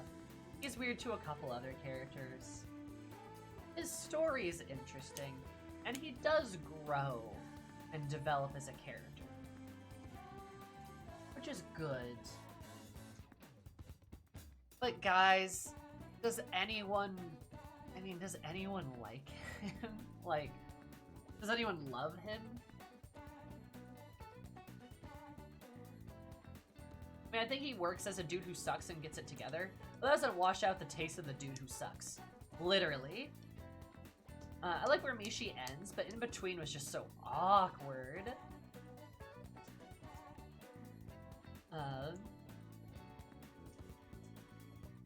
Yeah, I'd probably agree. He's just kind of uncomfortable sometimes. But I don't think he's a terrible character. He develops. But I don't think he's a phenomenal character. I don't think he's a very good character. I think C tier is where he lives. This is the Mishi tier. NPC tier.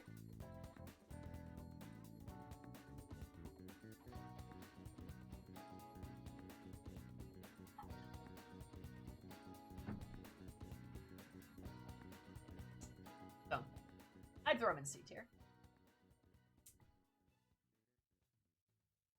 But now,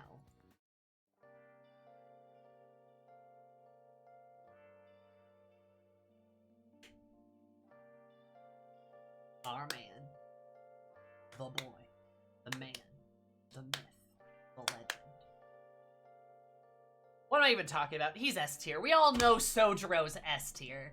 We all know he is. Don't act like he's not. I say to myself.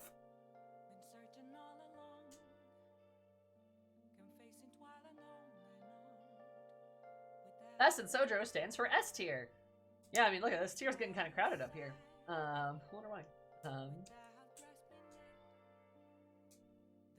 Whoever you thought he was secretly gay? Maybe. I did call him Gay Abraham Lincoln for a while. Listen.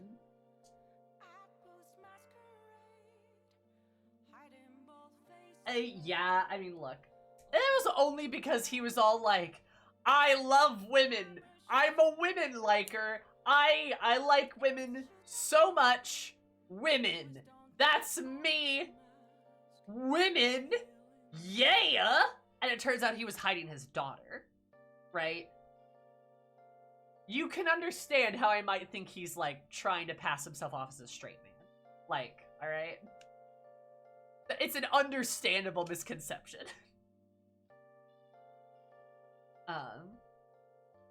Only time you were wrong about the game? Fair enough.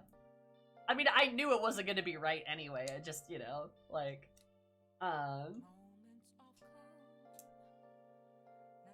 But, you know, I wish Shojiro got together with someone by the end? Maybe. I don't know if he needs it. But, talking about Sojiro, we're gonna talk about Sojiro. I do love him. I mean, what's not to love about Sojiro? He's a great father figure. He's a great father. I mean, he just straight up calls Joker, you and Futaba a family at several points, right? And it's just like, it's just funny, and it's cute, and he's kind. He's so kind. And you learn that through his confidant, through the story, through the fact, through how willing he is to help you and the other thieves, how he gets arrested for you, you know, how police interrogate him and stuff, right? He's a good dad. He's a really good dad. He's part of the reason I hate that Persona does the full hero's journey thing and has the return to normalcy part at the end. Hot literary take. The return to normalcy sucks. Stop doing it.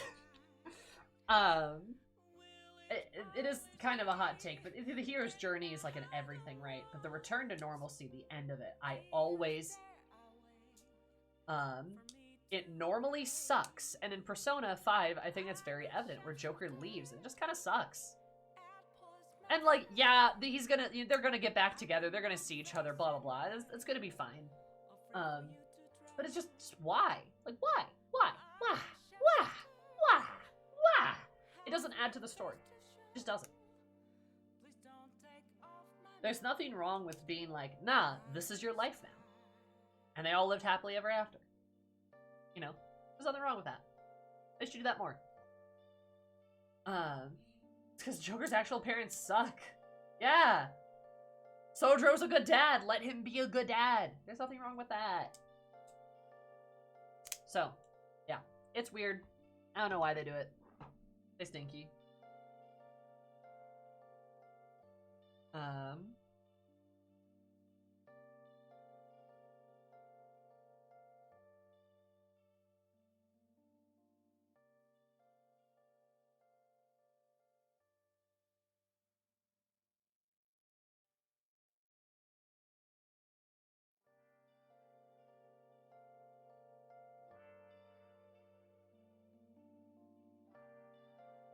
Anyway. Joseph Campbell has poisoned modern media with the idea that every story is literally the same. Yeah, kind of real, honestly.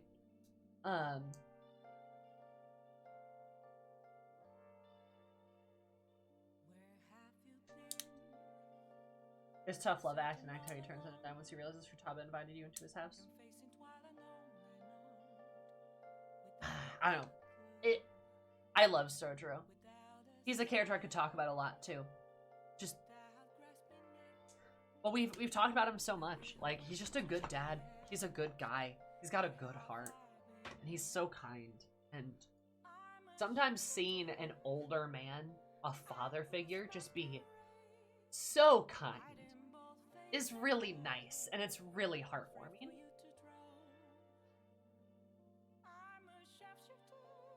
Takes over LeBlanc as Sojiro retires. Oh, yeah. Good fic idea.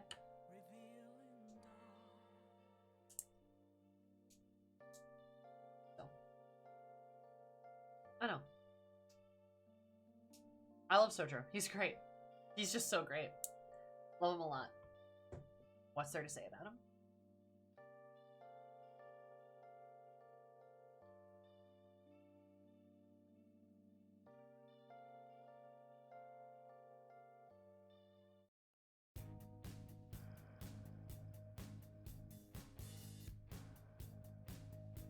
Is that LeBlanc by the end of the summer? Yeah, I could see that.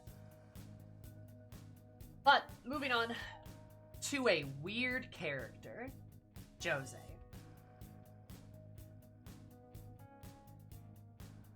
It's hard to rate Jose. La Critura. It is very hard to rate him. I'm going to put him in D. Which might seem like a weird thing. But, like, we don't know hardly anything about him. He's likable, he's nice, he's interesting, but there was no resolution to Jose. So, I mean, I could critique him based on the fact that it's like, okay, he's just kind of a mystery. But the fact that we haven't seen, like, we haven't seen any resolution with Jose makes it really hard to grade him. It makes it hard to put him into the tier list. He's sort of D tier, not because he's a bad character, but because he's incomplete. If Jose raises questions with virtually no answers,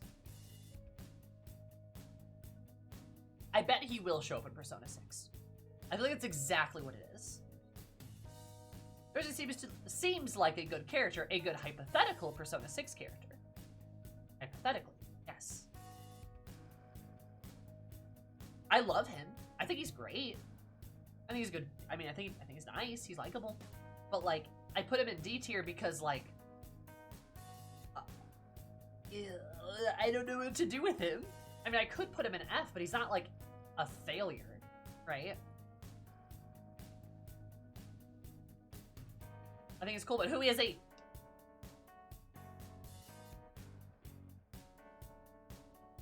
Weird-ass cipher. Just kind of a mystery. So, Jose's in D. Because he's weird. It's hard to rank him.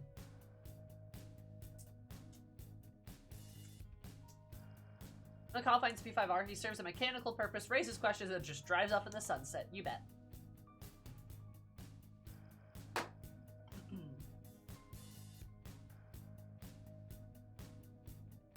Now.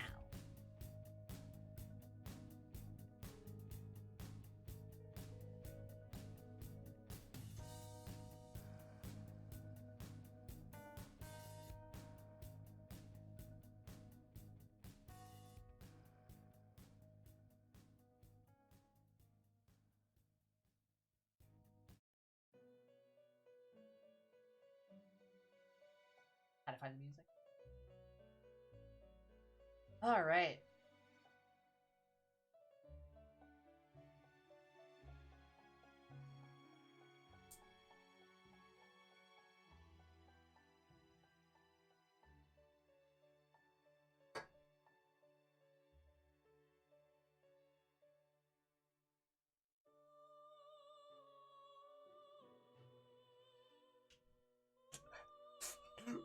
No,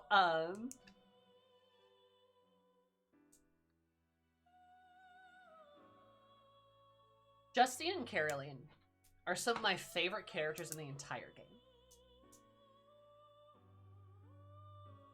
Easily. Easily amongst my favorite characters.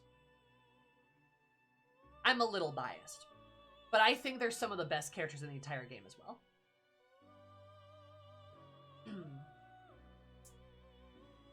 Reason being is that the two of them serve a very unique and interesting purpose where they guide you, but they're kind of mean to you the whole time, right?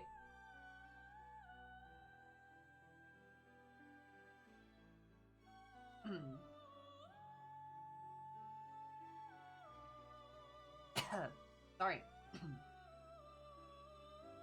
Excuse me. Almost choked there. My own spit. They're mean to you, but they're meant to guide you. But as you grow with them, you learn more about them. You develop a stronger bond with them. If you do their hangouts, like I certainly did, oh my god, you get close to them. You really do. They're amazing. They're adorable. And they need you as much as you need them.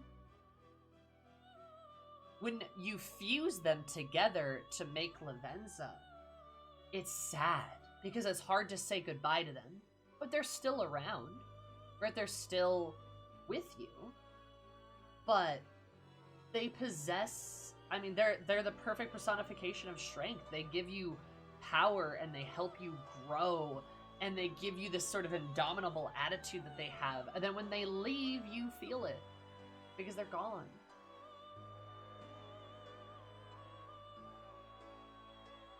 Oh, no, ignore the order characters are in. Ignore that. Like, these characters are all S tier. They're just S tier. There's no numbers, right? Like, they could be in any order I want them to be in, right? It's just like, it's whatever. It just happens to be like the order I put them in, right? The order we got to them in. There's no tier within a tier. That gets way too complicated.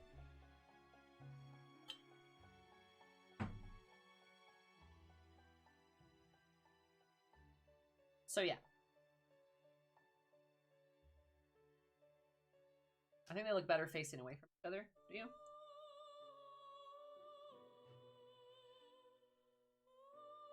That applies to the other tiers? Yes.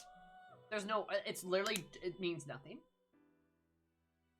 I'm not organizing them per tier because I think that's weird. I hate it when people do that. There's just tiers.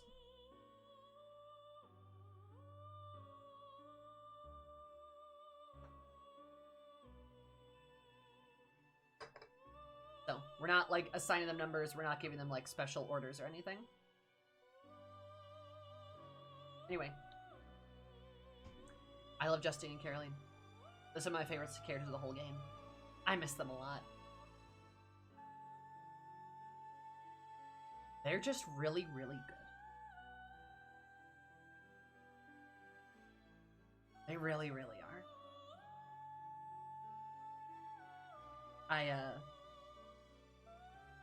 I really see them as sort of have this sisterly bond with us, right? Kind of like siblings. And I guess that just kind of gets me in the heart, right? Gets me in the ticker. Right here.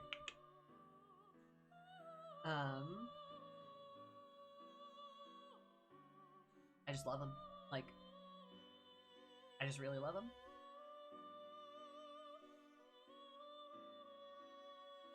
Takes you through the door as a reminder. That would be cute, yeah. I don't know. I love him so much. I really, really do. And then there's Igor.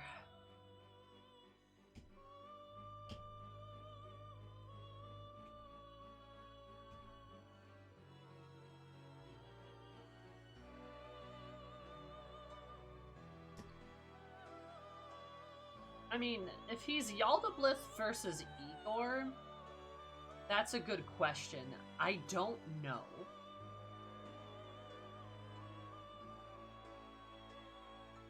I mean, if I'm going to assume that this is like Igor,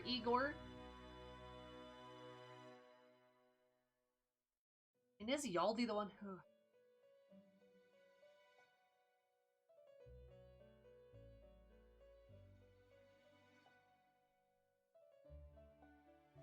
I don't know. See, this is hard to do, right? Like, the real Igor is basically not a character.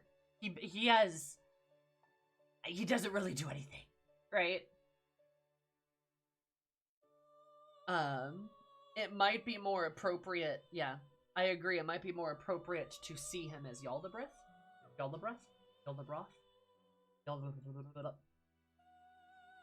So let's rank Yaldi then. How about that? If we're ranking Yaldi as Igor,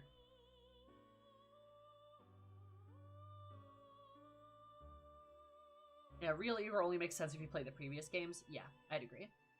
So assuming this is Yaldi, I'm gonna put him in A tier.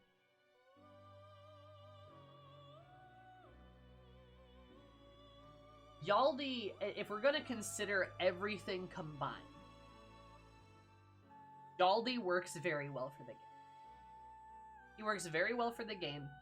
He is a good big bad, right? He's a good villain. He is sort of oppression itself. He is order itself. Right, he is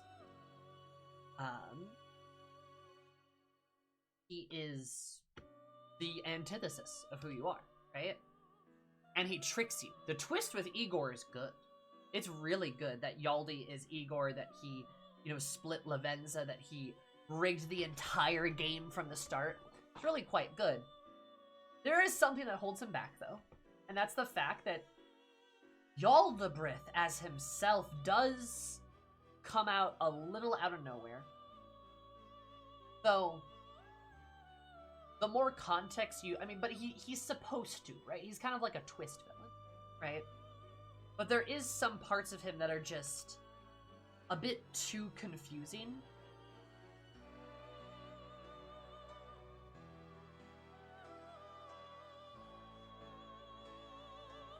Playing P5, or you mean like other personas, right?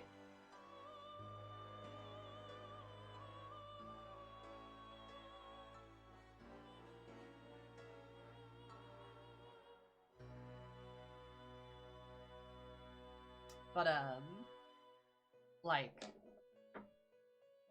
that is not his voice.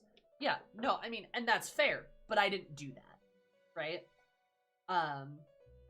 I think there is clues and hints that something's up with Igor. But I do think they could have probably executed the transition into Yaldablith as a villain better. Right? I think that could have been handled just a little bit better. Because I feel like there is something kind of missing from him. And part of that's also, I think, the personal connection. Like, you're mad at him, sure. You want to help, sure. But,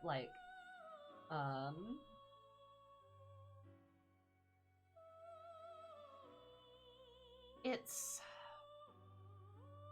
still missing something, right? Like, Maruki has such a stronger personal connection, even Shido.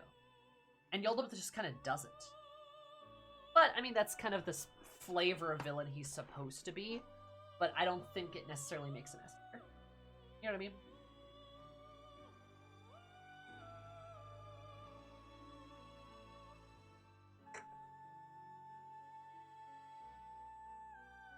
So.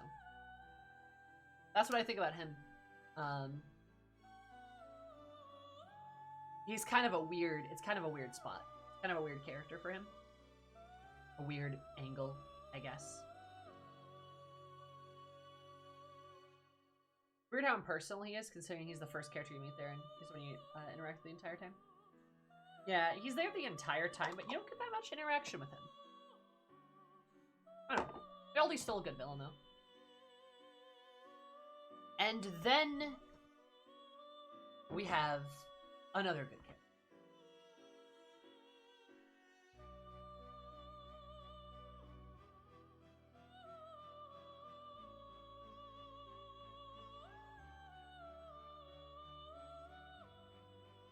Was there any doubt? Lavenza's S tier. Like...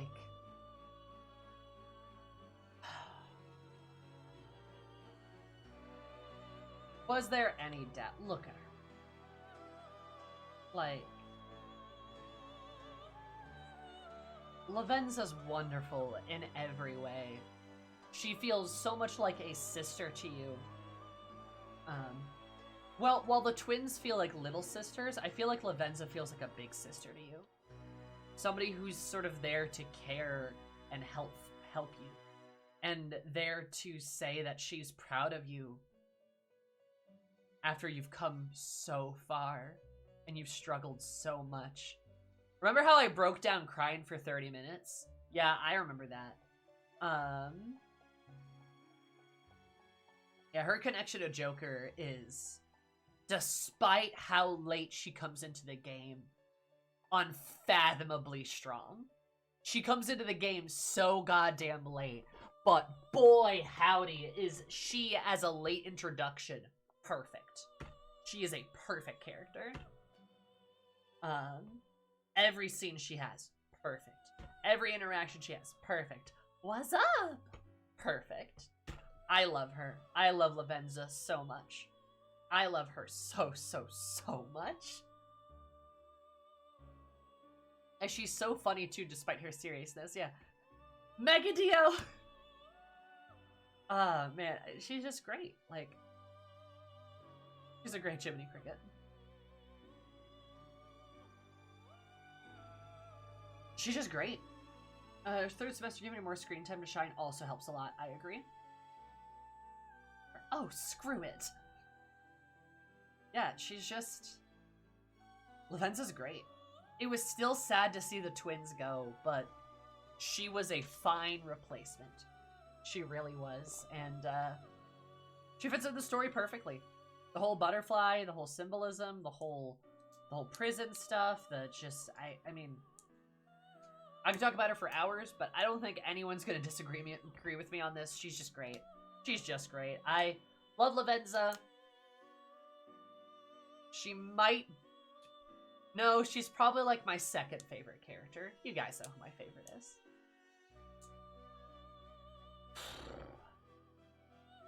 I love her. I really do.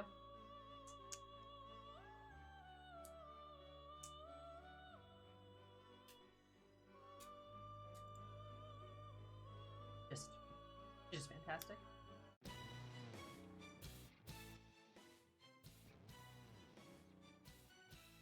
Between all three voices. Oh, I agree, Dragon. Very good. Do you separate Lavenza from the twins as a character? Yes. Yeah, I would. They're different characters. Justine, Caroline, and Lavenza are three separate characters.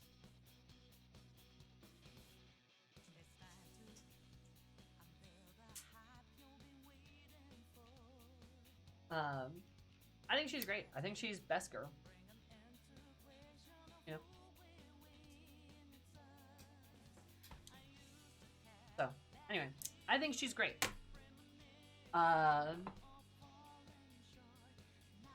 Now, as for the Phantom Thieves, the creme de la creme, so to speak. Starting off with Morgana. The funny little Kipti. I'm gonna put him in B tier. Is Morgana the best character? No. Is he the worst character? No. I cried over him, though. I did shed tears for him. But are we gonna pretend like his whole, like, Ryuji jealousy arc thing is good? 'Cause...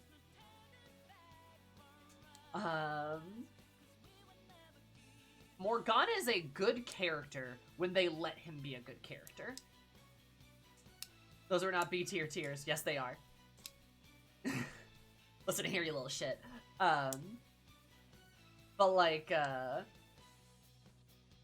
people overhate him. I would probably agree that he's overhated. He's annoying, though. I'm gonna be honest. He really is annoying. Like, his interactions with An are annoying. His arc with the Okumura stuff is rushed and doesn't feel good. But a lot of the stuff after that is quite good. He just has a lot of very notable flaws that don't work well for the story, right? He's got a lot of parts that do detract from the story. He does rob a lot of spotlight off of Haru, which is a shame. He does feel like your annoying little brother. He does. And I do love him. I do think he's a good guy. I do think he's a good character. That's why he's B tier. Is like, he's not like a bad character, right? He's not a bad character. But he could be a lot better. So I would probably put him there. I think there's definitely... You could definitely make improvements.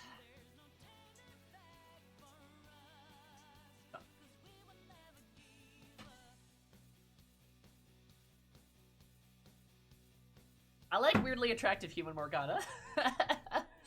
No, that's disturbing. Human Morgana isn't real. Human Morgana can't hurt you. Human Morgana?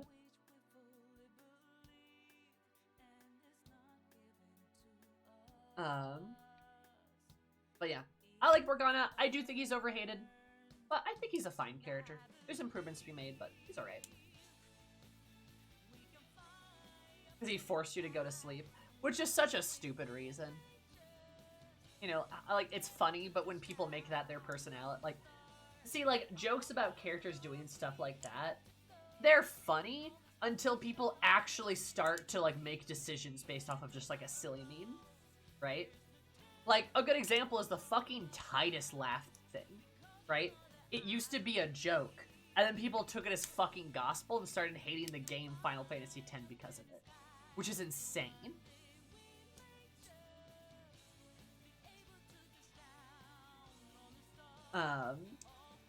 And in game, Morgana is a mechanic that tells you to, like, go to bed, right? Tells you that there's no time left. It's fine. It's fine. Like, you know, that mechanic stuff is fine. We're talking about him as a character. But you can certainly interpret his absence on Joker as Joker being deeply depressed, which is probably fair. I don't think it's a bad interpretation.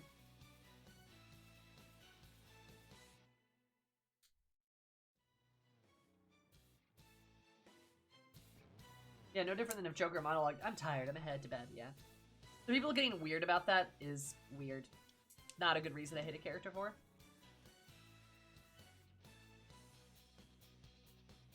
Morgan should employ omnipresent snarky narrators that you can't vilify characters with that. True, real.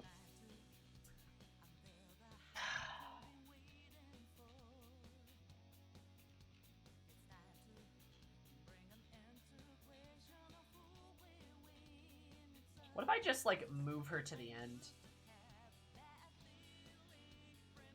What if I just move her to the end so I don't have to talk about her right now?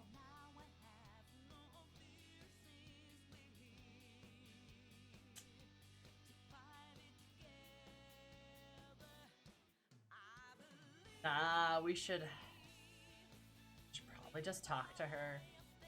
You want to end on her? We probably shouldn't end on her.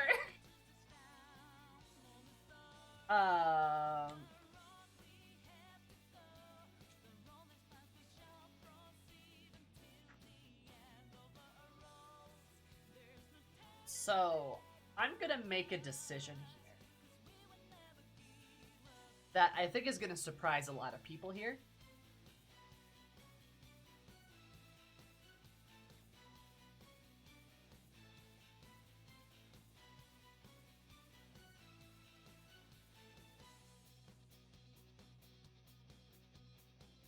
gonna put her in E tier.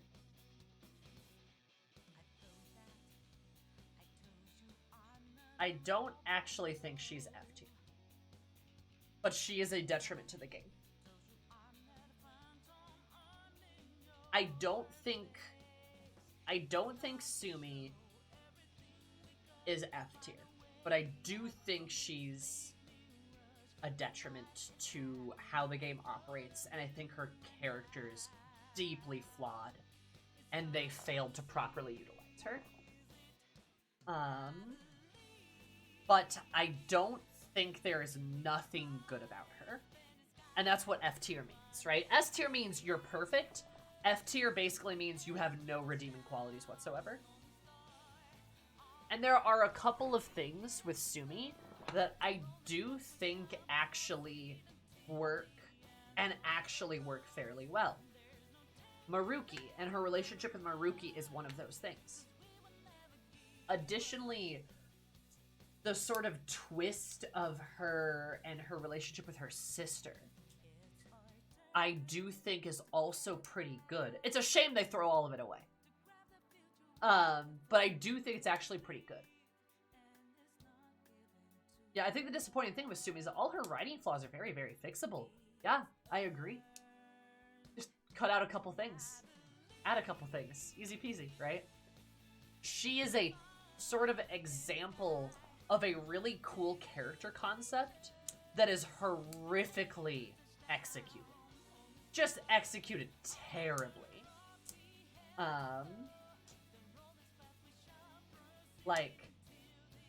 Atlas just loves to backtrack her on the end too. Yeah, I mean, she completely just backtracks over all her character development at the end, which is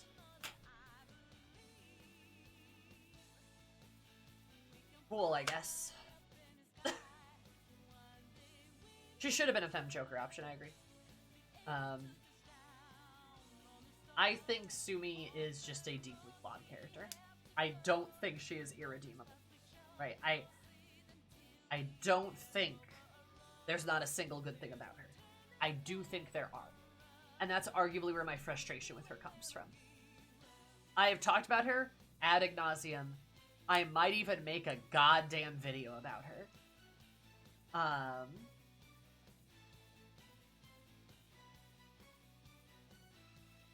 So yeah. Like,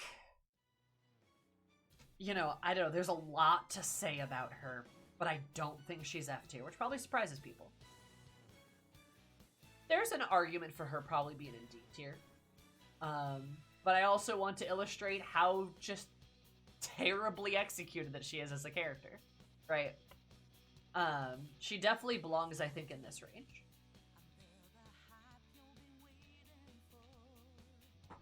Nah. I mean, like, an actual, like, vid articulating and describing thing, probably. Just to have so I could show to people, and people are like, wait, you don't like Sumi? Also, like, a critique. Like, a legitimate, like, video essay. She's not forgettable, though, but sometimes you want to forget her. Like, again, I don't think you guys realize how poorly her character is executed. Like, just how poorly done she is. E doesn't mean forgettable. E just means, like, a really bad character. Being forgettable is a hallmark of a bad character, but it's not the only thing that makes you a bad character.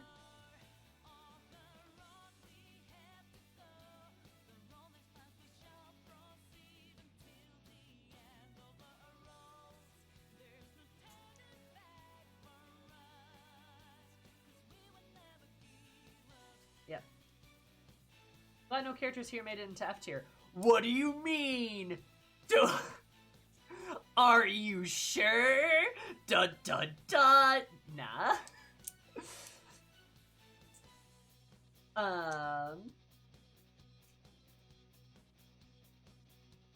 So, yeah, I'm gonna throw Sumi in E tier. There's a lot of things I could for real tier. There's a lot of things I could say about her. I have said a lot of things. I have.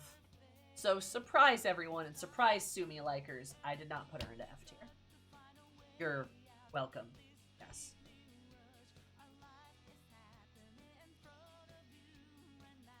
And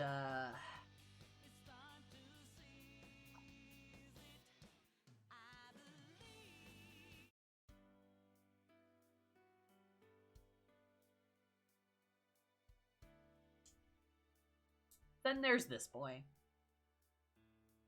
Oh, Akechi. Oh, pancakes. Oh, my little murder boy.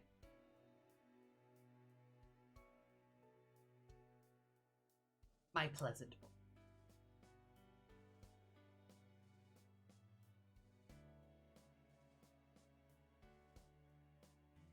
I can't even make a joke about it.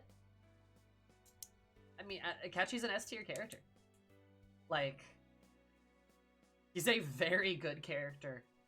He's very tragic. And the fact that he dies in the end is also very fitting and completes his story very well. Getting to know him more in the third semester is very good, but did he? Yes. Probably just another uniform, guys. The S stands for serial killer. Real. And there is a frustration I have with Akechi, but my frustration there is not with the character itself. It is instead with how people treat him. Is instead Persona fans. My issue is Persona fans with Akechi. A lot of people completely misinterpret his character because everyone wants to woobify like the evil bad guys, right? Everyone wants to woobify them and woo them and dress them up and my issues Persona fans, you're one of us now. I'm so proud of you. But everyone wants to woobify him. Everyone wants to make him ooh-woo and soft and clean and nice. And Akechi is a phenomenal character because he's a mess, because he's bloody, because he's scrungly, because he's a murderer, because he did everything wrong. That's why he's a good character.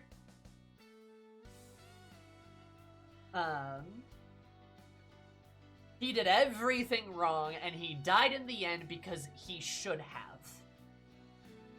And that's what makes him good.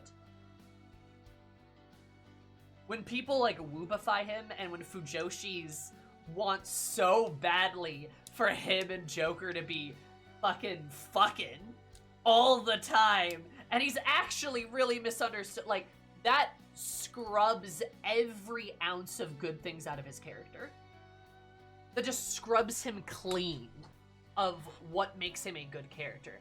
As the resident villain fucker here, if you scrub away what makes a villain, and only then are you willing to interact with them, you don't deserve them. You don't deserve to be called a villain fucker. You don't deserve Akechi then, in your massive 40,000 page MLM Joker X Akechi fic. You don't deserve that then. You literally don't deserve it then. Because what makes these characters like him good, like Xenos, right? Or Akechi, what makes them good is that they're horrifically flawed. And the way they interact with the story is so interesting because of it. The fact that Akechi just goes, I'd do it all again, is great. The fact that, like, the fact that he drops his act in the third semester and just goes, yeah, honestly, I don't care that much about you guys, but I'm not going to live under Maruki's bullshit. I'm going to kill him. The fact that when Maruki's trying to power up, Akechi pulls his gun and tries to kill him, and they're like, what are you doing? And he's like, trying to stop him? Duh. Like, it's so good.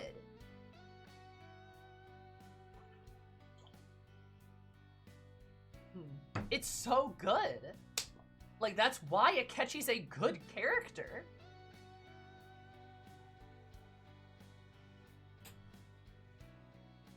Will not live again by Heidelin's magic? Yeah, a little bit. Like, he plays by his own rules, and he's flawed, and he's a little evil. And that's a good thing. That's what makes him interesting. Like, God, that's what makes him interesting. You just can't argue otherwise. Yeah, other characters are all way too lenient on Maruki. He's the only one always talking sense. Real? Real. I'm so eepy. Alright, good night, Ashby.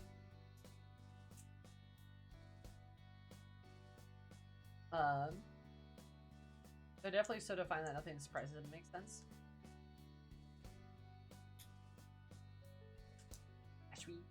Because yeah, Akechi had a huge impact on him. I would agree. I think Raid, that's a good interpretation. Again, Persona fans are gonna be real weird about it and shit, but like whatever.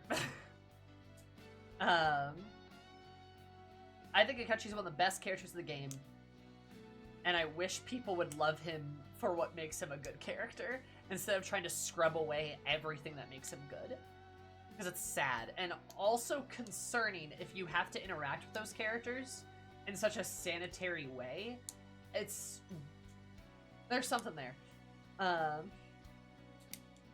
If Akechi had one friend like Ryuji, would he have learned that he can change hearts rather than break them? If he never met Joker at this lowest point of his life, would he have ended up like Akechi with? Yeah, I mean, Joker could have turned out like Akechi. And that's what makes him interesting! He's your foil! Like, it's what makes him interesting, and it is what makes him interesting. Like, it's literally the other side of your coin, yeah. So it makes him good. Real talk. I choose what Joker could have been. So, I love him. He's great.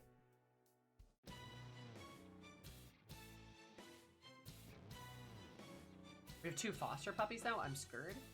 Man, 2 puppies?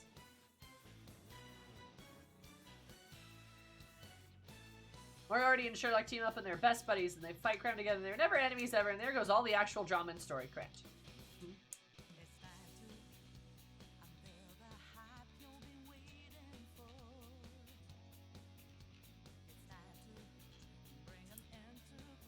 Anyway, so now on to, well, the core Phantom Thieves, right?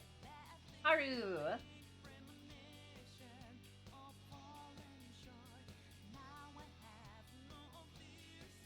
Man, this part's gonna be kind of like a blitz. We're gonna put her in S tier. She's next to Akechi so she can kill him if she needs to. Aru is a little bit like Shiho, where I do think she crushes every scene that she's in. She comes in pretty late, and by God, I wish she was in more of the game. But when characters like Lavenza can get S tier, or Shiho can get A tier, I think Haru is an easy pick for that. If my only complaint is I wish we had gotten her sooner, then you know what? I mean, she, as she exists as a character, is still perfect, right?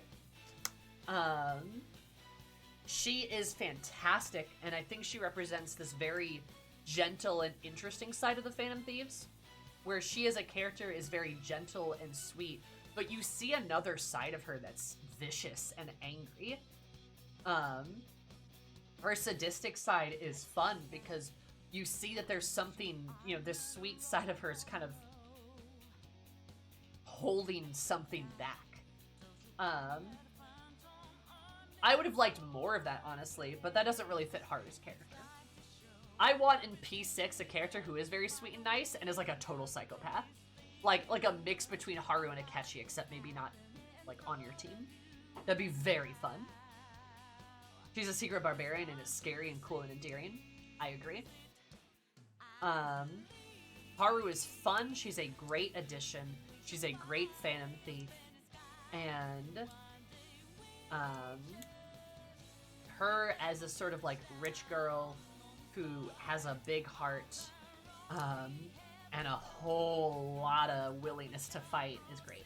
I love that.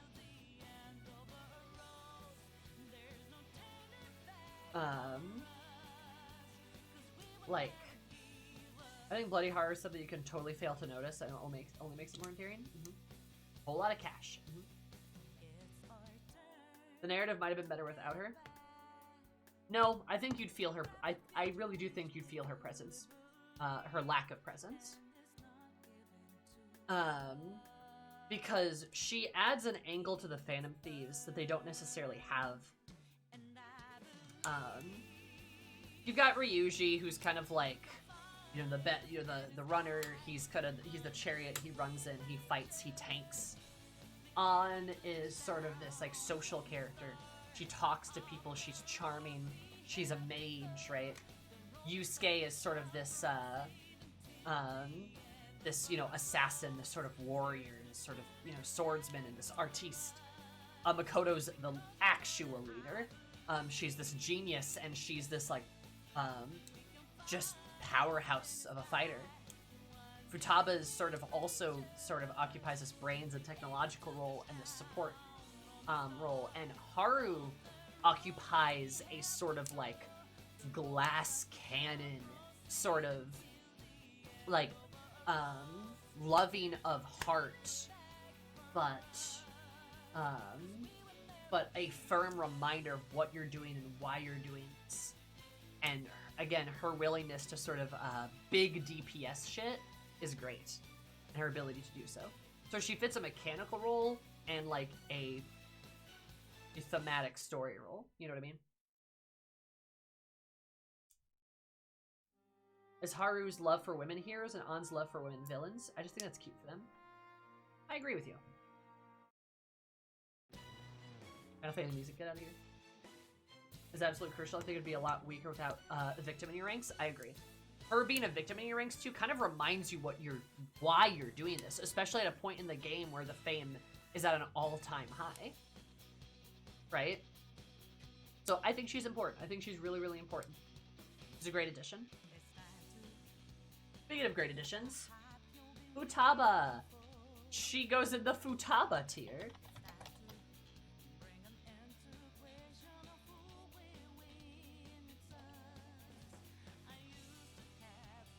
Just kidding, she's also S tier. In the trash can where she lives. She hacked the tier list.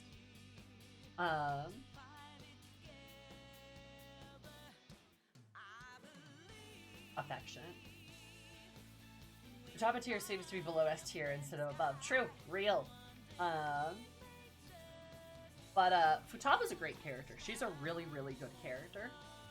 She's very sympathetic. She kind of does occupy the heart of the party in a way, too. She's the best video game representation of autism. Hey, hey, hey. Don't count this boy out. She's a hermit, so she made her own pocket dimension. Yeah. Futaba's great. I love her a lot. She's fantastic. She's smart. She's so autistic. And I love that for her. There's not a lot to say about her that I haven't already said, but she's just...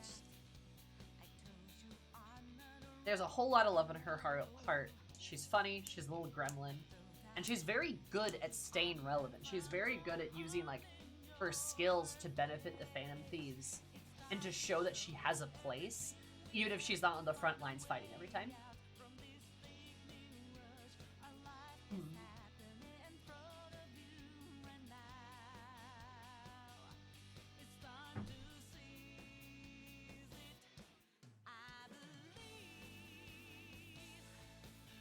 And Joker's Joker, yeah. I mean, she definitely hits the found family vibes, for sure.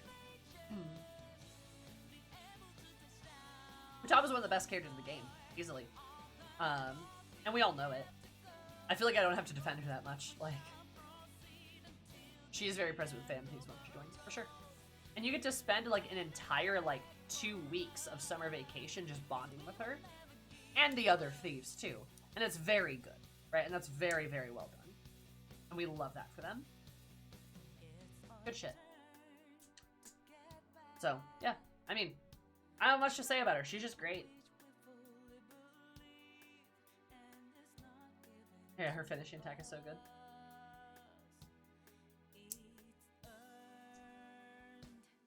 Strongest Phantom Thief character in your book?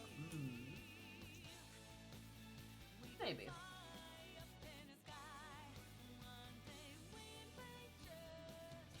Made her more present. She's also the one who made the whole side plan work.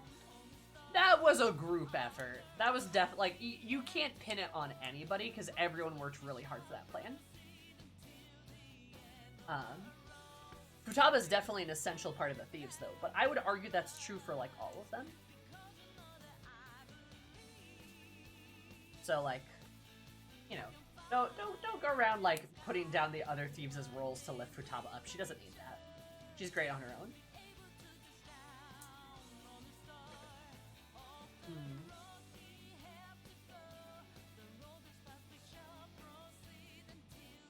So, Yusuke. Yusuke's next.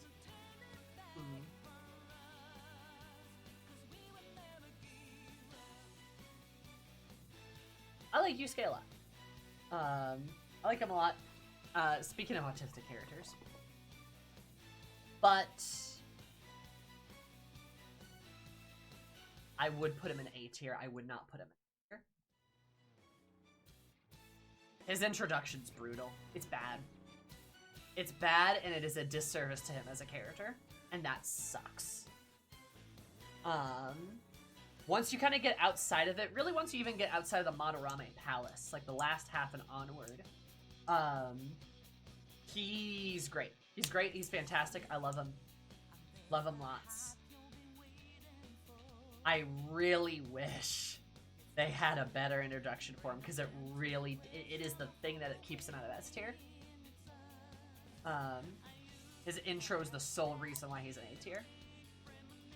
Which is a shame, but like you can't separate that from him, right?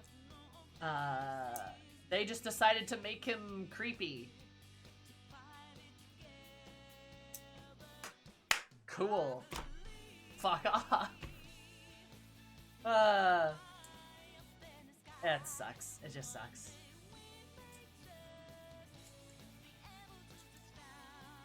Yusuke is such a level head when the group is freaking out. I really appreciate that about him. He's calmer and smarter than people give him credit for. Yeah, I mean, he's like ice, right? He's...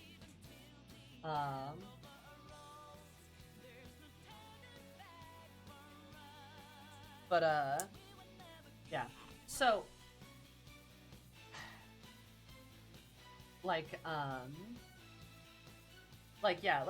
Yusuke's role in the party, I do think is great. Like, physically, again, he's a sort of, like, really strong physical fighter, like, almost assassin-esque in terms of physical damage. But in, like, a party sense, he is sort of this, It doesn't matter if his motivations were not to be creepy, but if his actions are still interpreted as creepy, then it's creepy.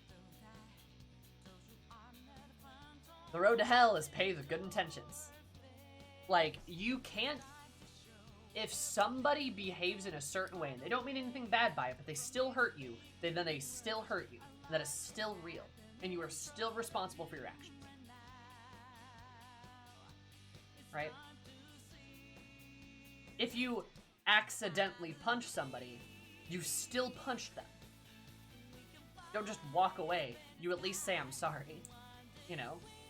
Obviously, it's better than if somebody was being malicious, right, and attacking you. But if you still hurt someone, you still hurt someone. That's how it is.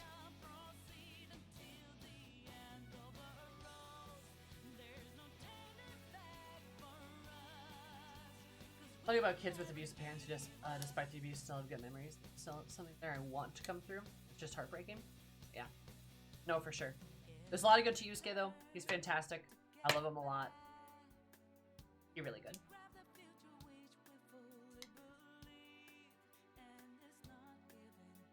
Yeah, I mean, I would agree with you, Garaka. There is a dissonance between the writing team. Being like, here's a good character. And they're like, you know what would be funny? If we made a pervert joke. And it's like...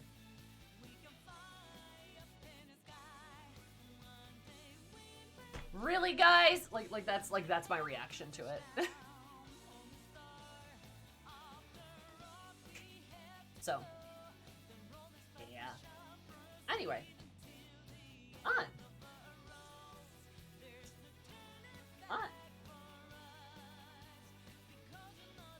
He's in A for on tier.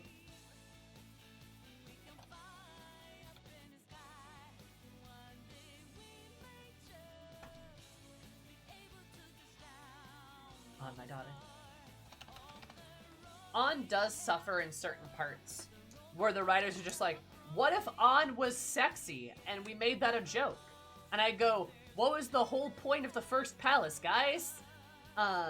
Which sucks, but her as a character, generally speaking, is very, very good. A lot like Yusuke. Like when she's actually doing her character things, she's great.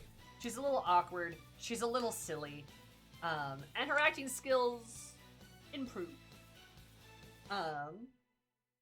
But she's a perfect lover. An has so much love in her heart, and it spills out of her constantly. And it spills out of her kind of like Futaba in a way.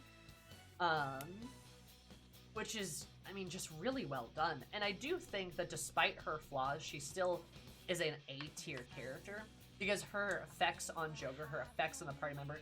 Are we gonna talk about, like, on immediately befriending, like, Makoto, Futaba, Haru, characters like them when they join the party? We're gonna talk it, like, we're gonna talk about that, right?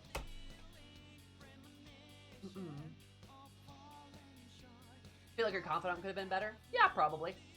Should have focused more on Shiho. They're gay.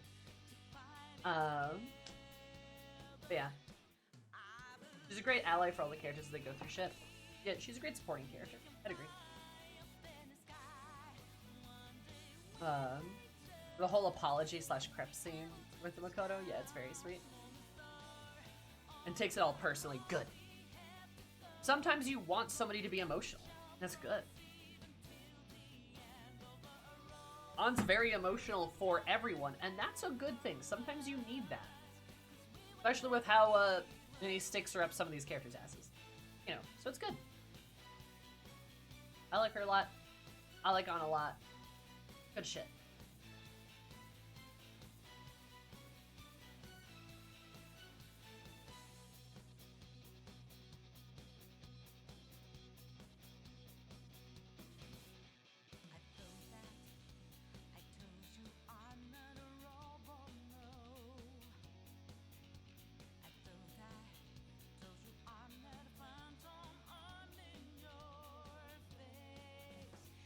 For real? Oh, whoops. Wrong button.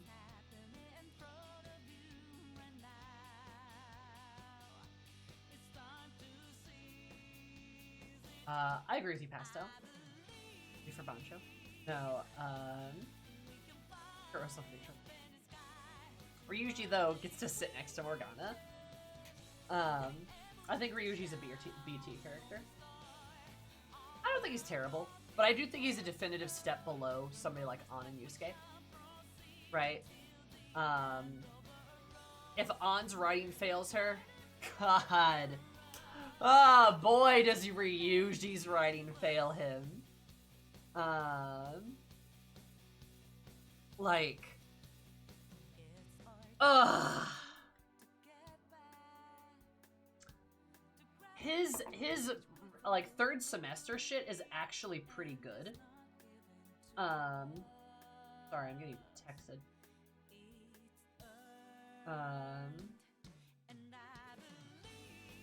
Sorry.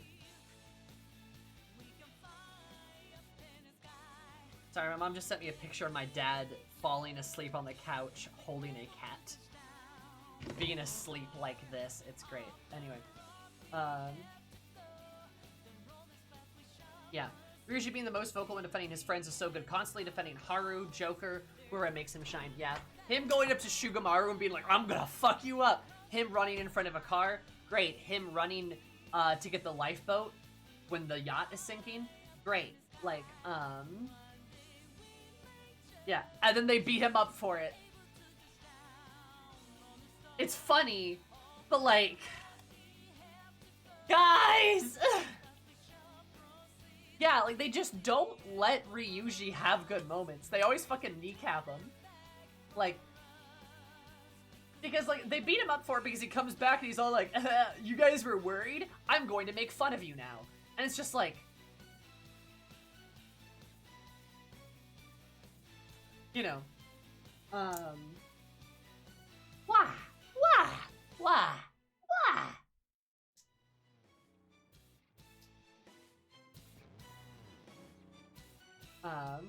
They can't give him one serious moment. Yeah, and it's kind of a bummer.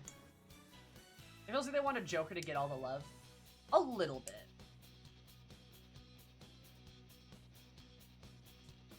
And they gave him random moments where he's just an asshole for no reason. Okumura arc, the Akechi Mementos dialogue, yes. No, like, totally. When like, Ryuji's just, like, a dick to people, it makes, like, no goddamn sense. It's so weird. Haru will physically lift him into A tier if she has to. She's gonna have to. And people always forget that he's disabled. That's because the game doesn't remind you of it often. They just only bring it up when it's convenient. Which isn't great.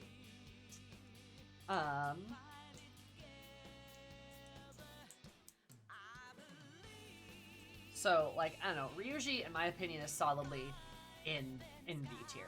He could be a lot better. But he's still a good character. He's still charming. He's got his positives to him, right? And he works overall. He functions as a character overall.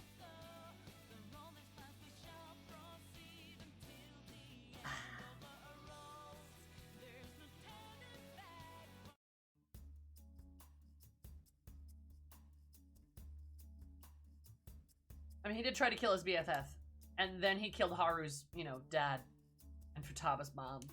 Yeah. He's a good guy. I do like that too, Dragon. And now, here we are.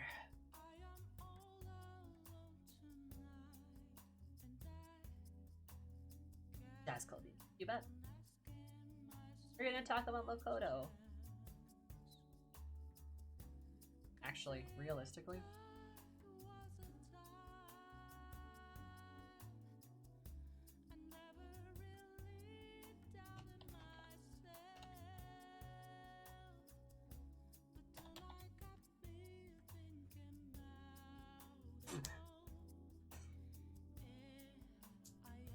Like, I mean, Makoto. I love Makoto so much, guys. I love her so much. Obsessed. Realistically, though, she is in fact an S tier character.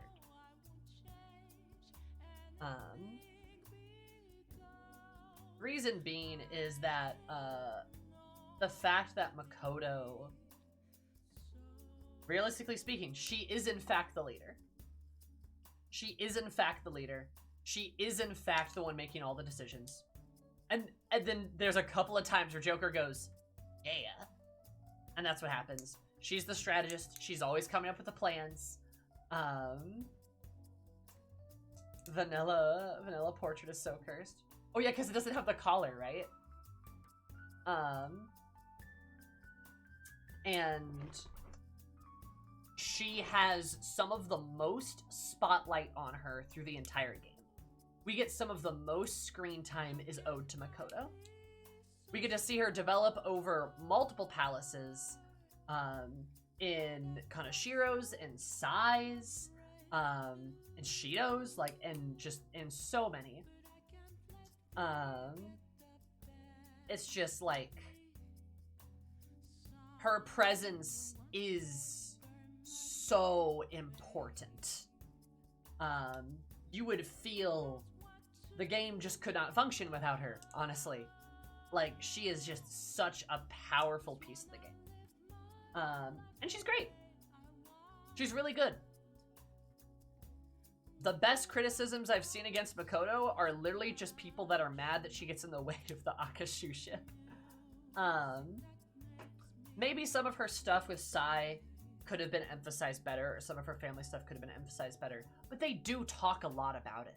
They do. Like, a lot. And I don't necessarily know if we need to really, like, humdrum that out even more. You know, I think her interactions with the characters are great. Her relationships with them are great. Her mom role is great. Her relationship with Joker's fantastic. They are, in fact, dating, and they will get married. I mean, she'd be the protag at that point. Yes. Yeah, literally. Like, it's to the point where Makoto is competing with Joker for Spotlight.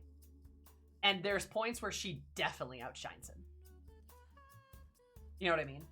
So, like, Shumaku power couple, for real. They are a power couple, and they have the best chemistry in the game. To make the team look artificially dumber to make her look smarter, I really don't see it. I also don't see it Also, that's not a her problem, that's a them problem.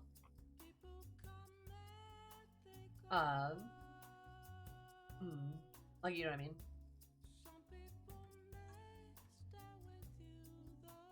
I mean, yeah, Ray, but she, like, has an entire palace dedicated to that. You know what I mean? Like, her confidant, I don't think is bad because it's just a different side of her. It makes her a more dynamic character. But she's got an entire palace dedicated to family. Like, you know, I understand maybe wanting, like, certain things to be touched on a bit more. Like, I get that. But, like, we don't need more. We need what currently exists to maybe have a different focus. But that's also getting really nitpicky, too.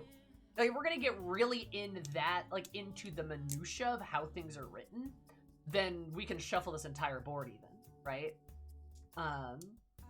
Because, like, there are certain things, yeah, it would have been nice to explore more of, but this is a game that lasted 250 hours. At a certain point, we have to stop. At a certain point, there has to be an end.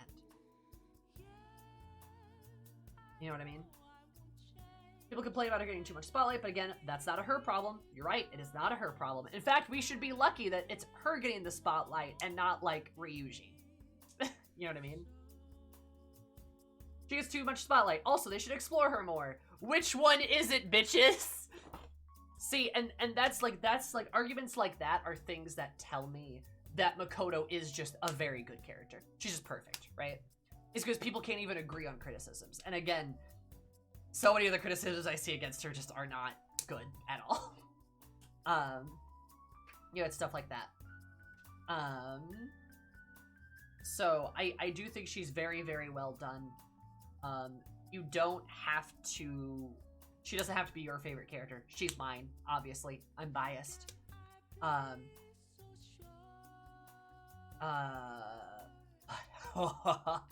You're absolutely right, Ray. You are absolutely right. People hate seeing a woman be smart. They hate seeing a woman in a leadership position. They do. Makoto being rude and bossy is the best part. Yeah. Yeah, I wasn't gonna get into that, but yeah, quite frankly, pretty much, again, all of her criticisms are people being sexist about her. Not necessarily all, but again, like, the ones I see said over and over are people having, like, whether intentionally or unintentionally, fairly misogynistic takes. Like, people hate it when women are in leadership positions. They hate it when women are right or smart or things like that. It sucks. Makoto's a great character. She's one of the best in the game. She deserves this S tier spot just as much as characters like Haru or Futaba or Sai. Right?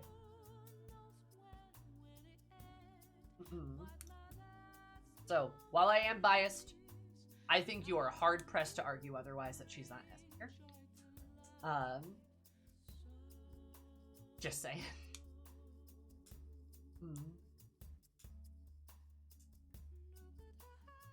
Yeah.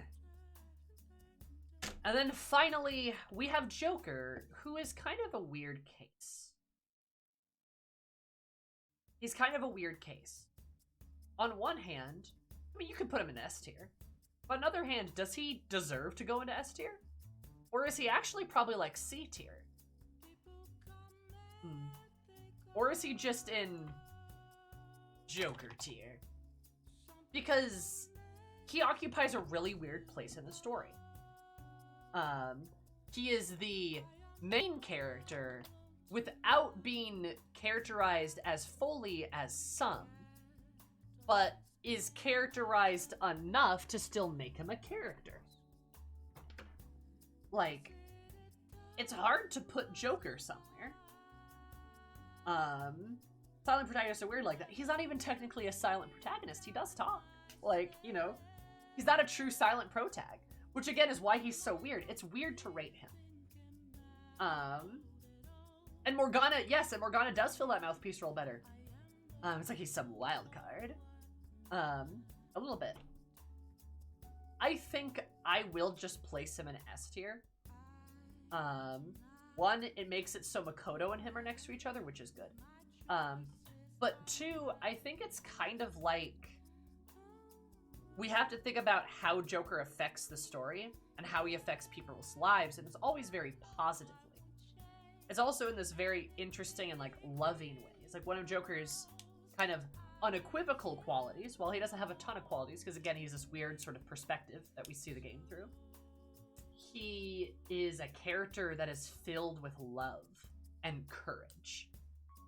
And that is emphasized over and over, over and over and over and over. Wait a minute, you're right. You're right. If I put him here and I put Makoto here, she's topping him. But I mean, she does that, of course. He's a good guy who stands up for real justice. And that's good, right? He has a small role with a big impact, which is weird to say of the main character. But it's kind of like that. I can't really complain much about him other than the fact that, like, just have more dialogue for him. Just characterize him more. They are characterizing him in the game, but, like,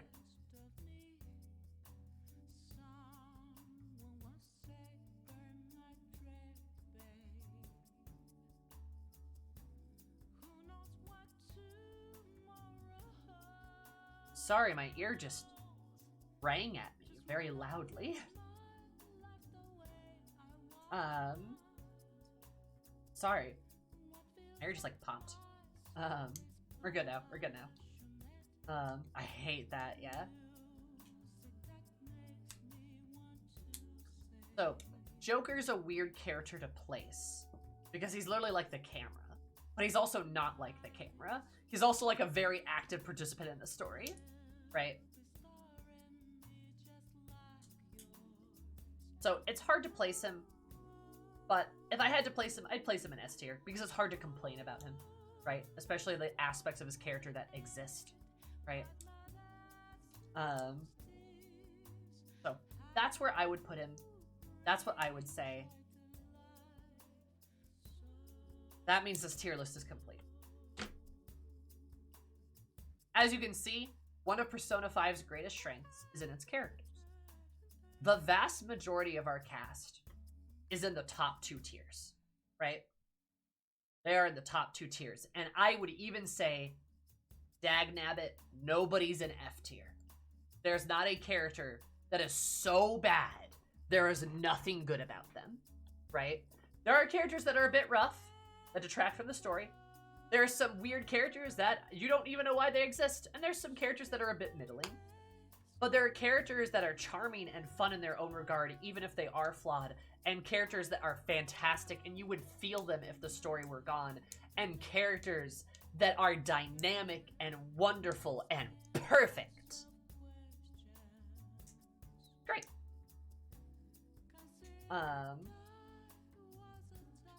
I really do think that this is a pretty good gauge of how good the writing is, or how good the character writing in Persona is. Maybe there are some characters that you could like bump down a tier, or maybe that you could like bump up a tier or something like that, right? But I think generally everyone's where they belong. I do. You know, it's very good. The characters are very well done. They're fantastic. Now I save the tier list. Download the image. Persona 5 tier list. I think most people can generally agree with me too. Again, maybe you could move some characters like up or down or whatever, right? But I think generally people can agree with me because again, I would say a good chunk of this is objective. Of course, a little bit of my bias is mixed in. It always is going to be, right? The first objectively correct Persona 5 tier list. Woo! What's the range of well-written women? I mean, 1, 2, 3, technically 4, 5, 6, 7. Yeah, I mean, they're good. They're good ladies. Good ladies. Good gals. Yeah, I know. I think they work really well. Any good ladies?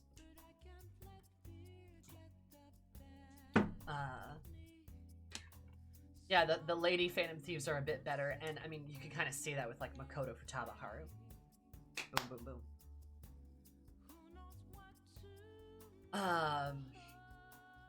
Yeah, no, like, if you guys have any questions, feel free to ask.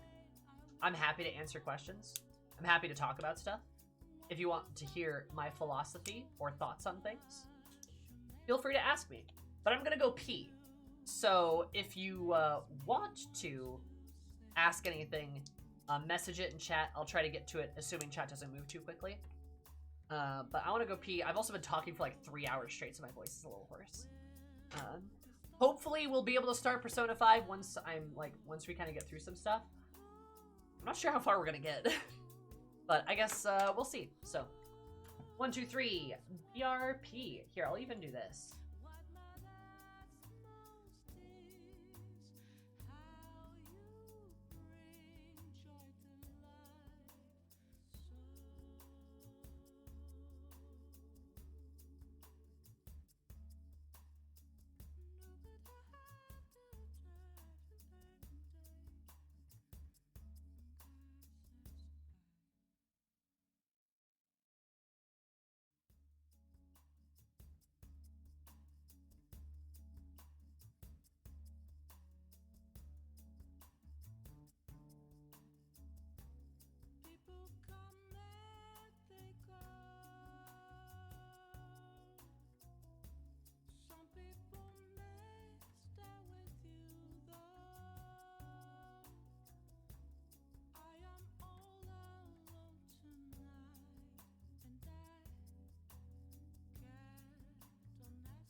gamers.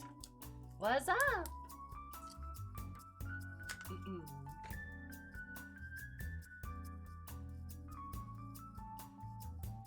How's life? How are things? How can I be so sure at a crossroads? I'm afraid to, but I can't let fear get the best Okay. of me.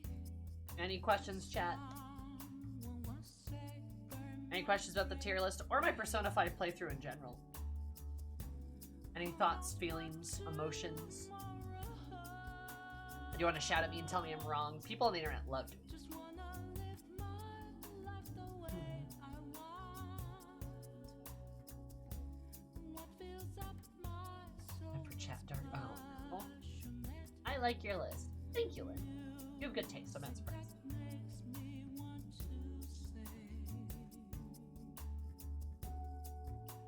What are standout Arcana representations? Morgana is the magician, excellent. The twins / Lavenza as strength, excellent. Makoto is the priestess. Hifumi is the star.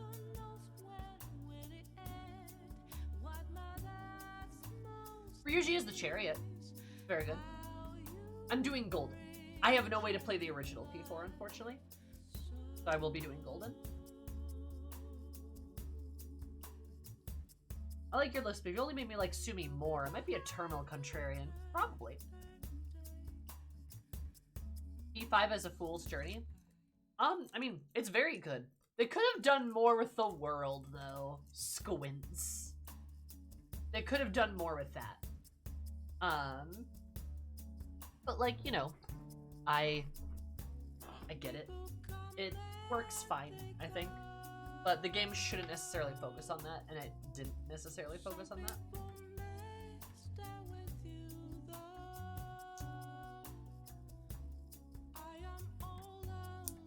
Sheer amount of hate I have for the dude? Well, loathing makes a good villain. He's an E, though, just because he kind of doesn't exist. His existence is forgettable.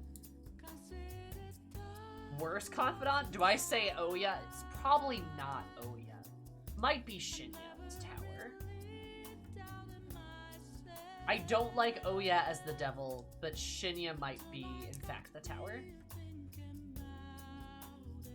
You hear the third semester at Catchy Pancakes comment? I think. What does she mean? Seems like a lot of people thought you wouldn't be able to do all the confidence. Yeah, funny, but I did. Is there anything you're hoping for in P4?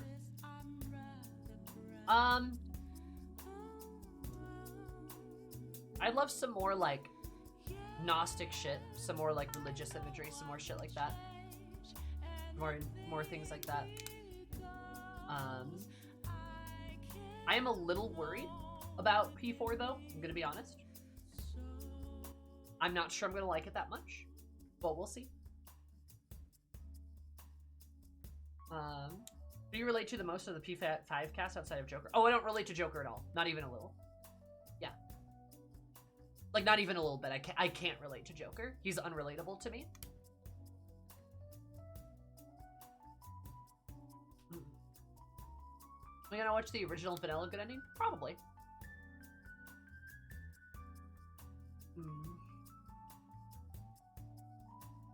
Desire Mara. Oh my. What was I gonna say? Who do I find the most relatable though? Probably Makoto. Probably either Makoto or Futaba.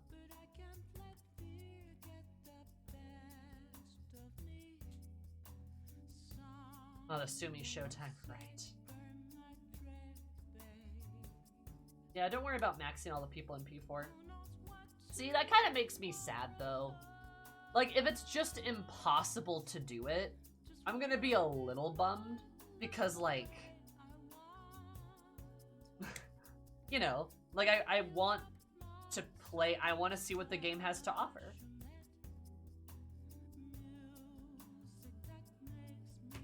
Should I look up a guide, do you guys think?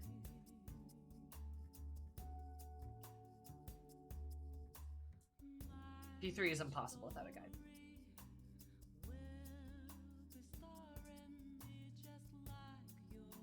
It is possible, very possible, just requires more time management. Just makes Sammy want it more. A little bit, but I don't like, I mean, so like, here's the problem with this stuff, right? I think it's better to play blind and miss a few, because like, yeah, here's my problem. I want my playthrough to not be so anxiously focused on trying to like get the stuff, right? But then I hate it because it's like I feel like I'm not actually playing the full game. You know what I mean?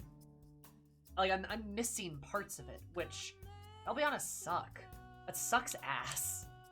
That's awful.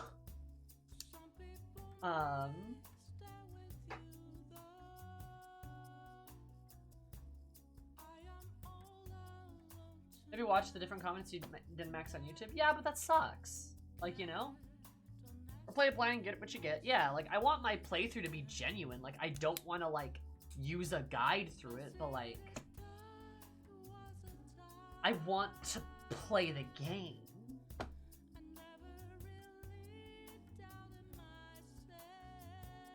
So, I'll try my best, and if I don't get everyone, I will be disappointed, and it will negatively impact how I feel about the game. And that's just gonna be how it is. You know. And that's just gonna have to be a fact of how I play the game.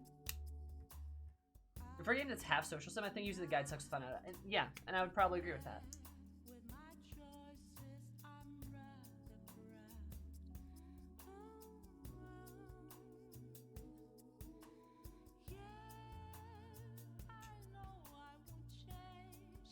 Has a hard time limit, and we'll probably tell you about it. That's okay. Knowing that would be good. Mistakes one makes on a journey are still part of the journey. Yeah, no, I don't disagree. I disagree. But, like, when I play a video game, I like to play the game, and I like to play the content in front of me. And when the game takes the content away from me, it does frustrate me, and it does make me like the game. So really what I'm saying is the calendar system sucks. Get rid of it, please.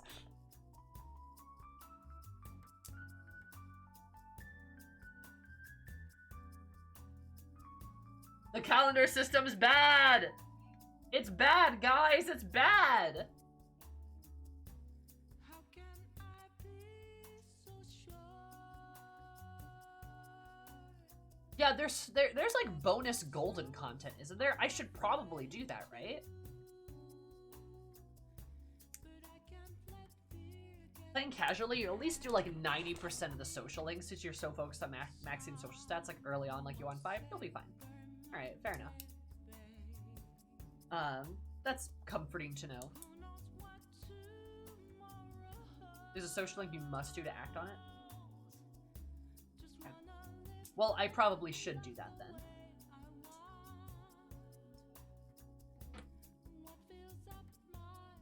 Like, we should at least try to aim for the goal and stuff, right?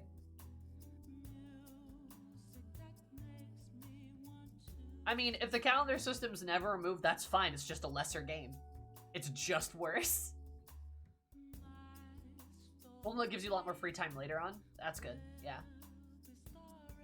I missed out on 2 social links? Ah, that's fair. Fixed it.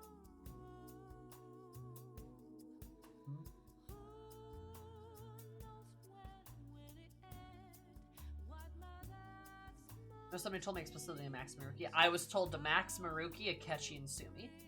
Those are the 3 I was told to do. And it worked out great.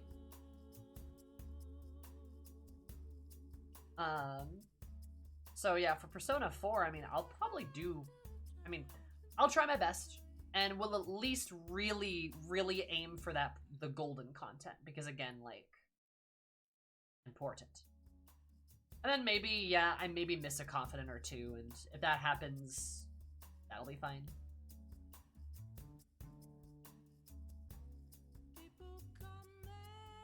Yogi Mirage sessions doesn't have a calendar. Good. It's a bad system.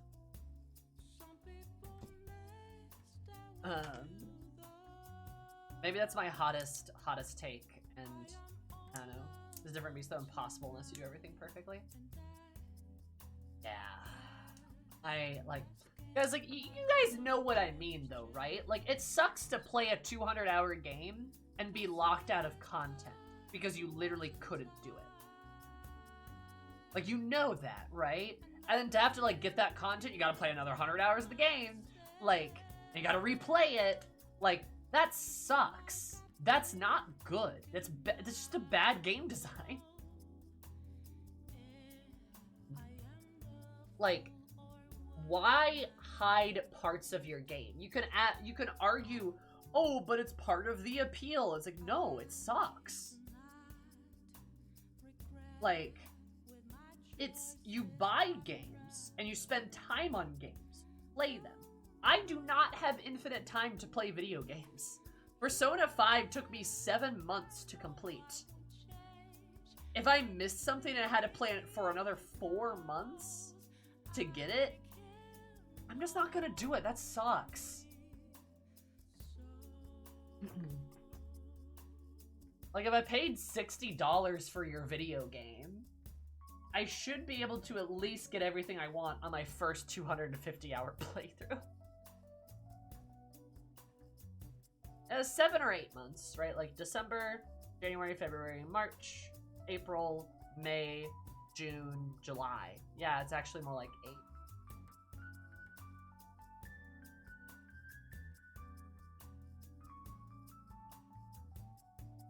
It's an encouragement for New Game Plus, though. That sucks. That sucks. It's a 200-hour game. That sucks. Right? Like, New Game Plus is only good when your game doesn't last this long. That's the problem. Games like Dark Souls can have New Game Plus because you can just blow through the game really quickly, right? Especially once you know how to fight the bosses, right? It won't take you literal weeks of game time, right? But when a game takes like 100+ hours to get through, that sucks. If the game was a game, like if you could beat Persona in 20 hours, yeah, New Game Plus is fine. That's fine. That's like that's like more part of the game. Undertale's a good example, right?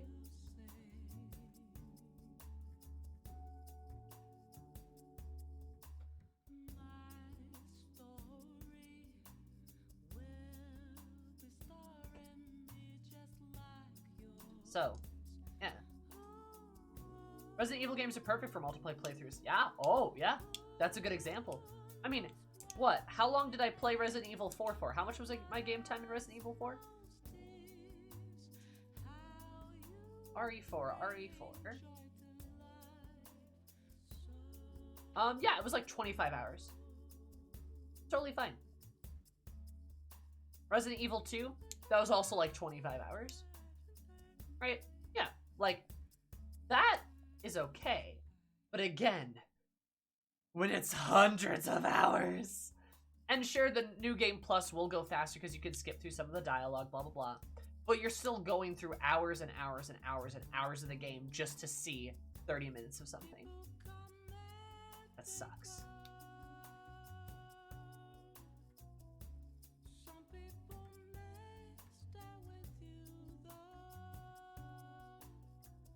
Suck. So, anyway. I don't like it when they do. That's stinky.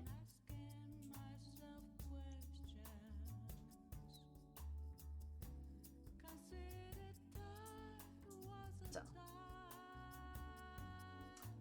Any other questions about Persona 5? About my playthrough? About other things? That is insane, pup. Oh my god.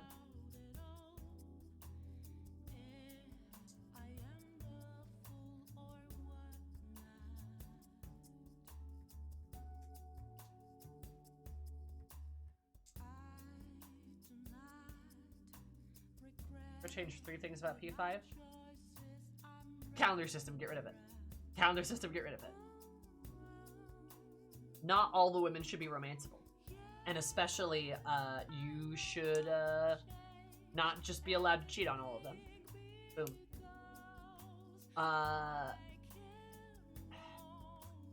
Take out the weird pervy parts. Take out the weird perverted stuff, right?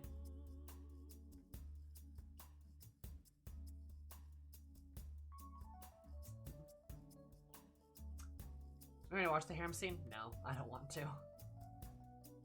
Never mentioned the favorite non-PT persona? Oh! Why wasn't it Mara, the throbbing king of desire?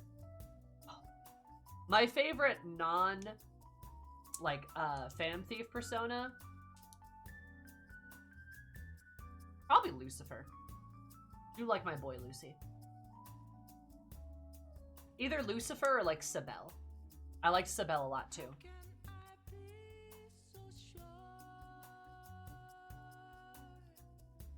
Don't encourage Zoe Nomad.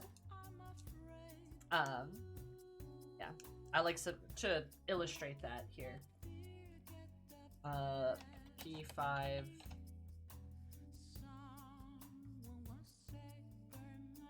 Everyone probably knows what, Lucy looks like.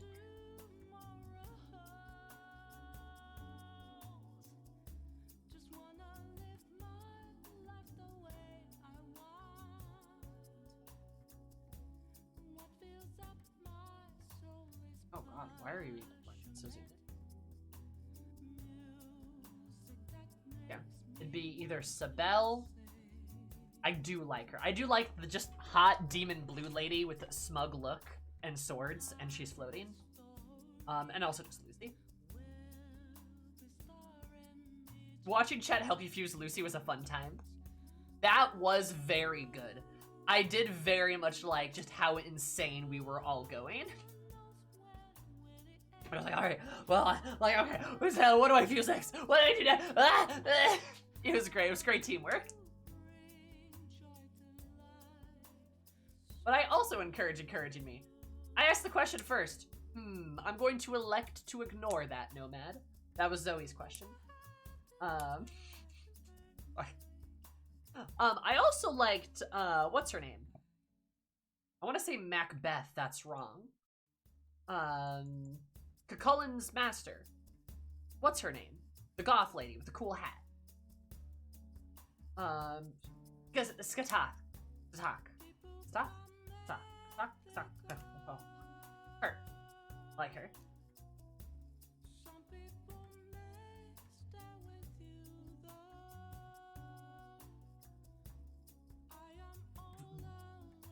I like her a lot too.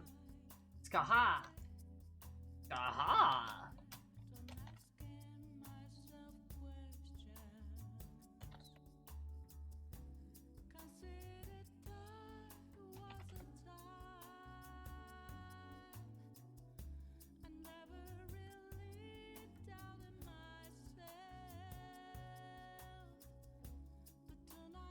Oh, why did somebody draw Skaha like that? Oh, wow. Somebody waifu'd them. There's a lot of booby. Oh, God. Oh, no.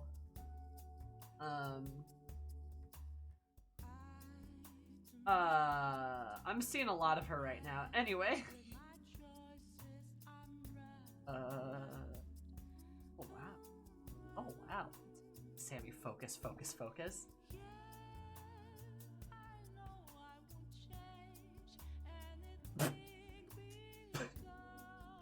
Sorry, I'm gonna show you some fan art that I also saw. It's appropriate. Before you say anything weird.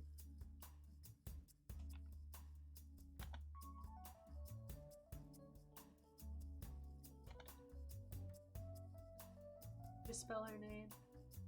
Aha.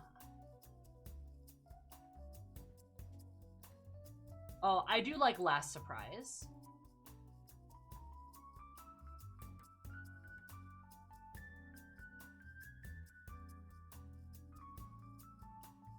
So, here. Just Makoto and her just sitting. She is a high priestess, I believe.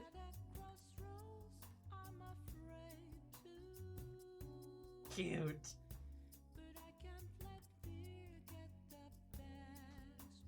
She's a witch queen. You should have expected this. It's true.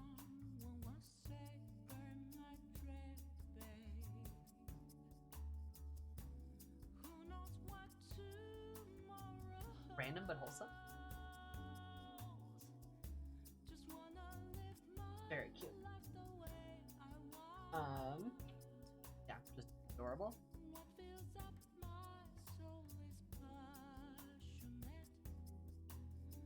If you also want to see the, nah, I shouldn't show.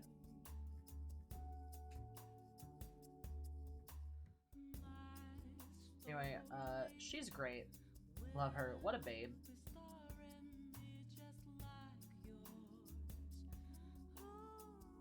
Oh, I need to post my tier list on Twitter so people can get mad at me. It is a dress again, in fact. Here, I'll show you. Should I include the Persona hashtag so that people can get mad at me? Probably.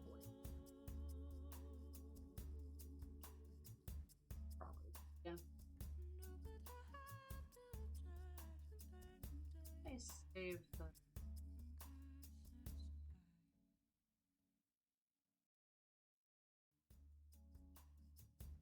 Are people on Twitter mad at you? Site's falling apart, why not? I'll just throw some gasoline on the fire. Yeah. What's gonna happen?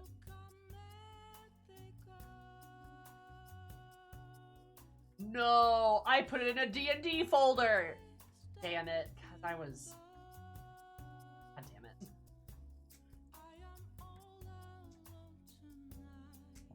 Question.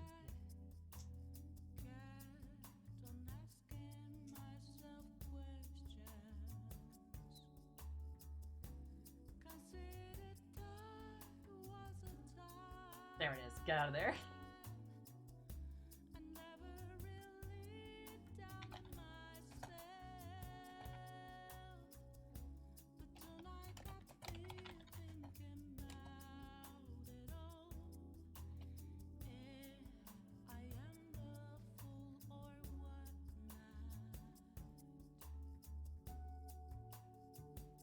Am I adding more fuel to the fire? Oh, absolutely.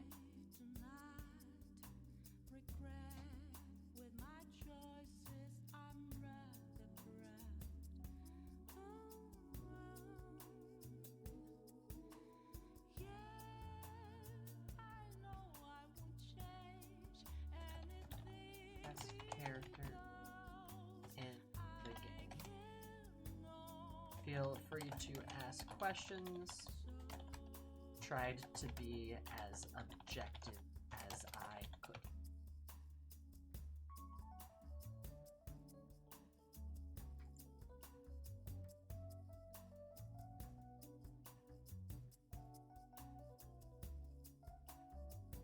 Hold up. Damaruki! No, they bumped him down. Okay, right, because you save it, he gets bumped down.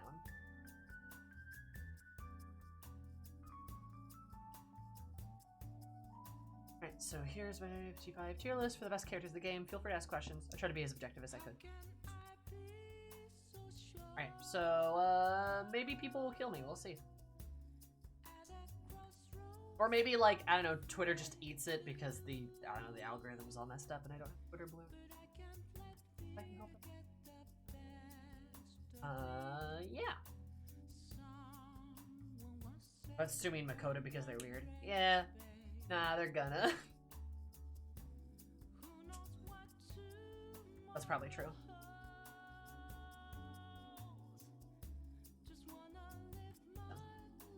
Yeah.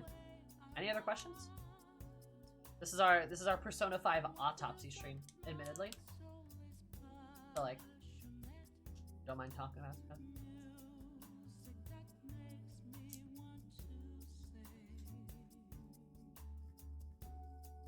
Jam below jazz, smooth.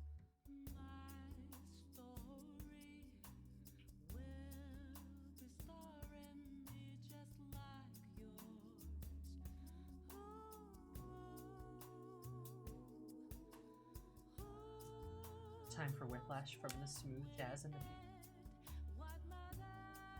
people get upset about the rationale because they don't know the rationale. Yeah, probably.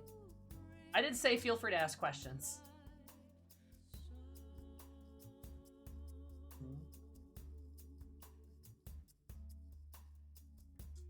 Should actually check. I said best cared. I mean, like triple. I in fact said best. For the best characters in the game. Yep.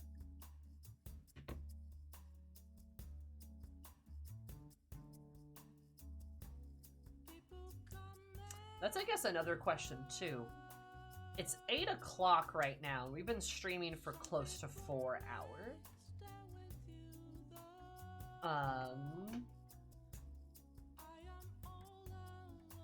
So, like, how long is, like, the Persona 4, like, intro and stuff?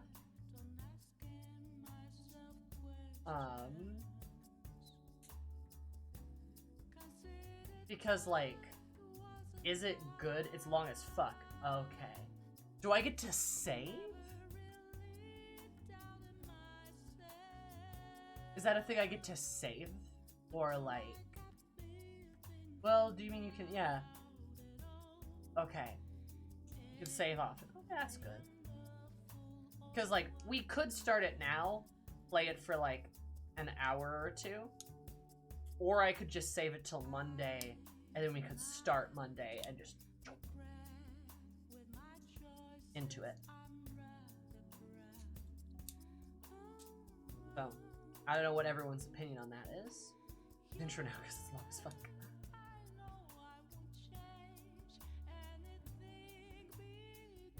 An hour to a reasonable save point?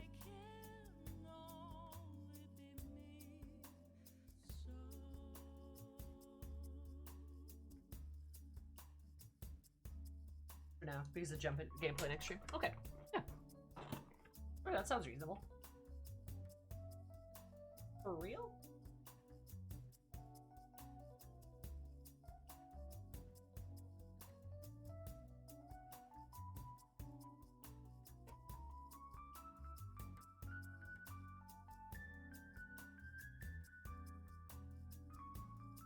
Start is a little slow.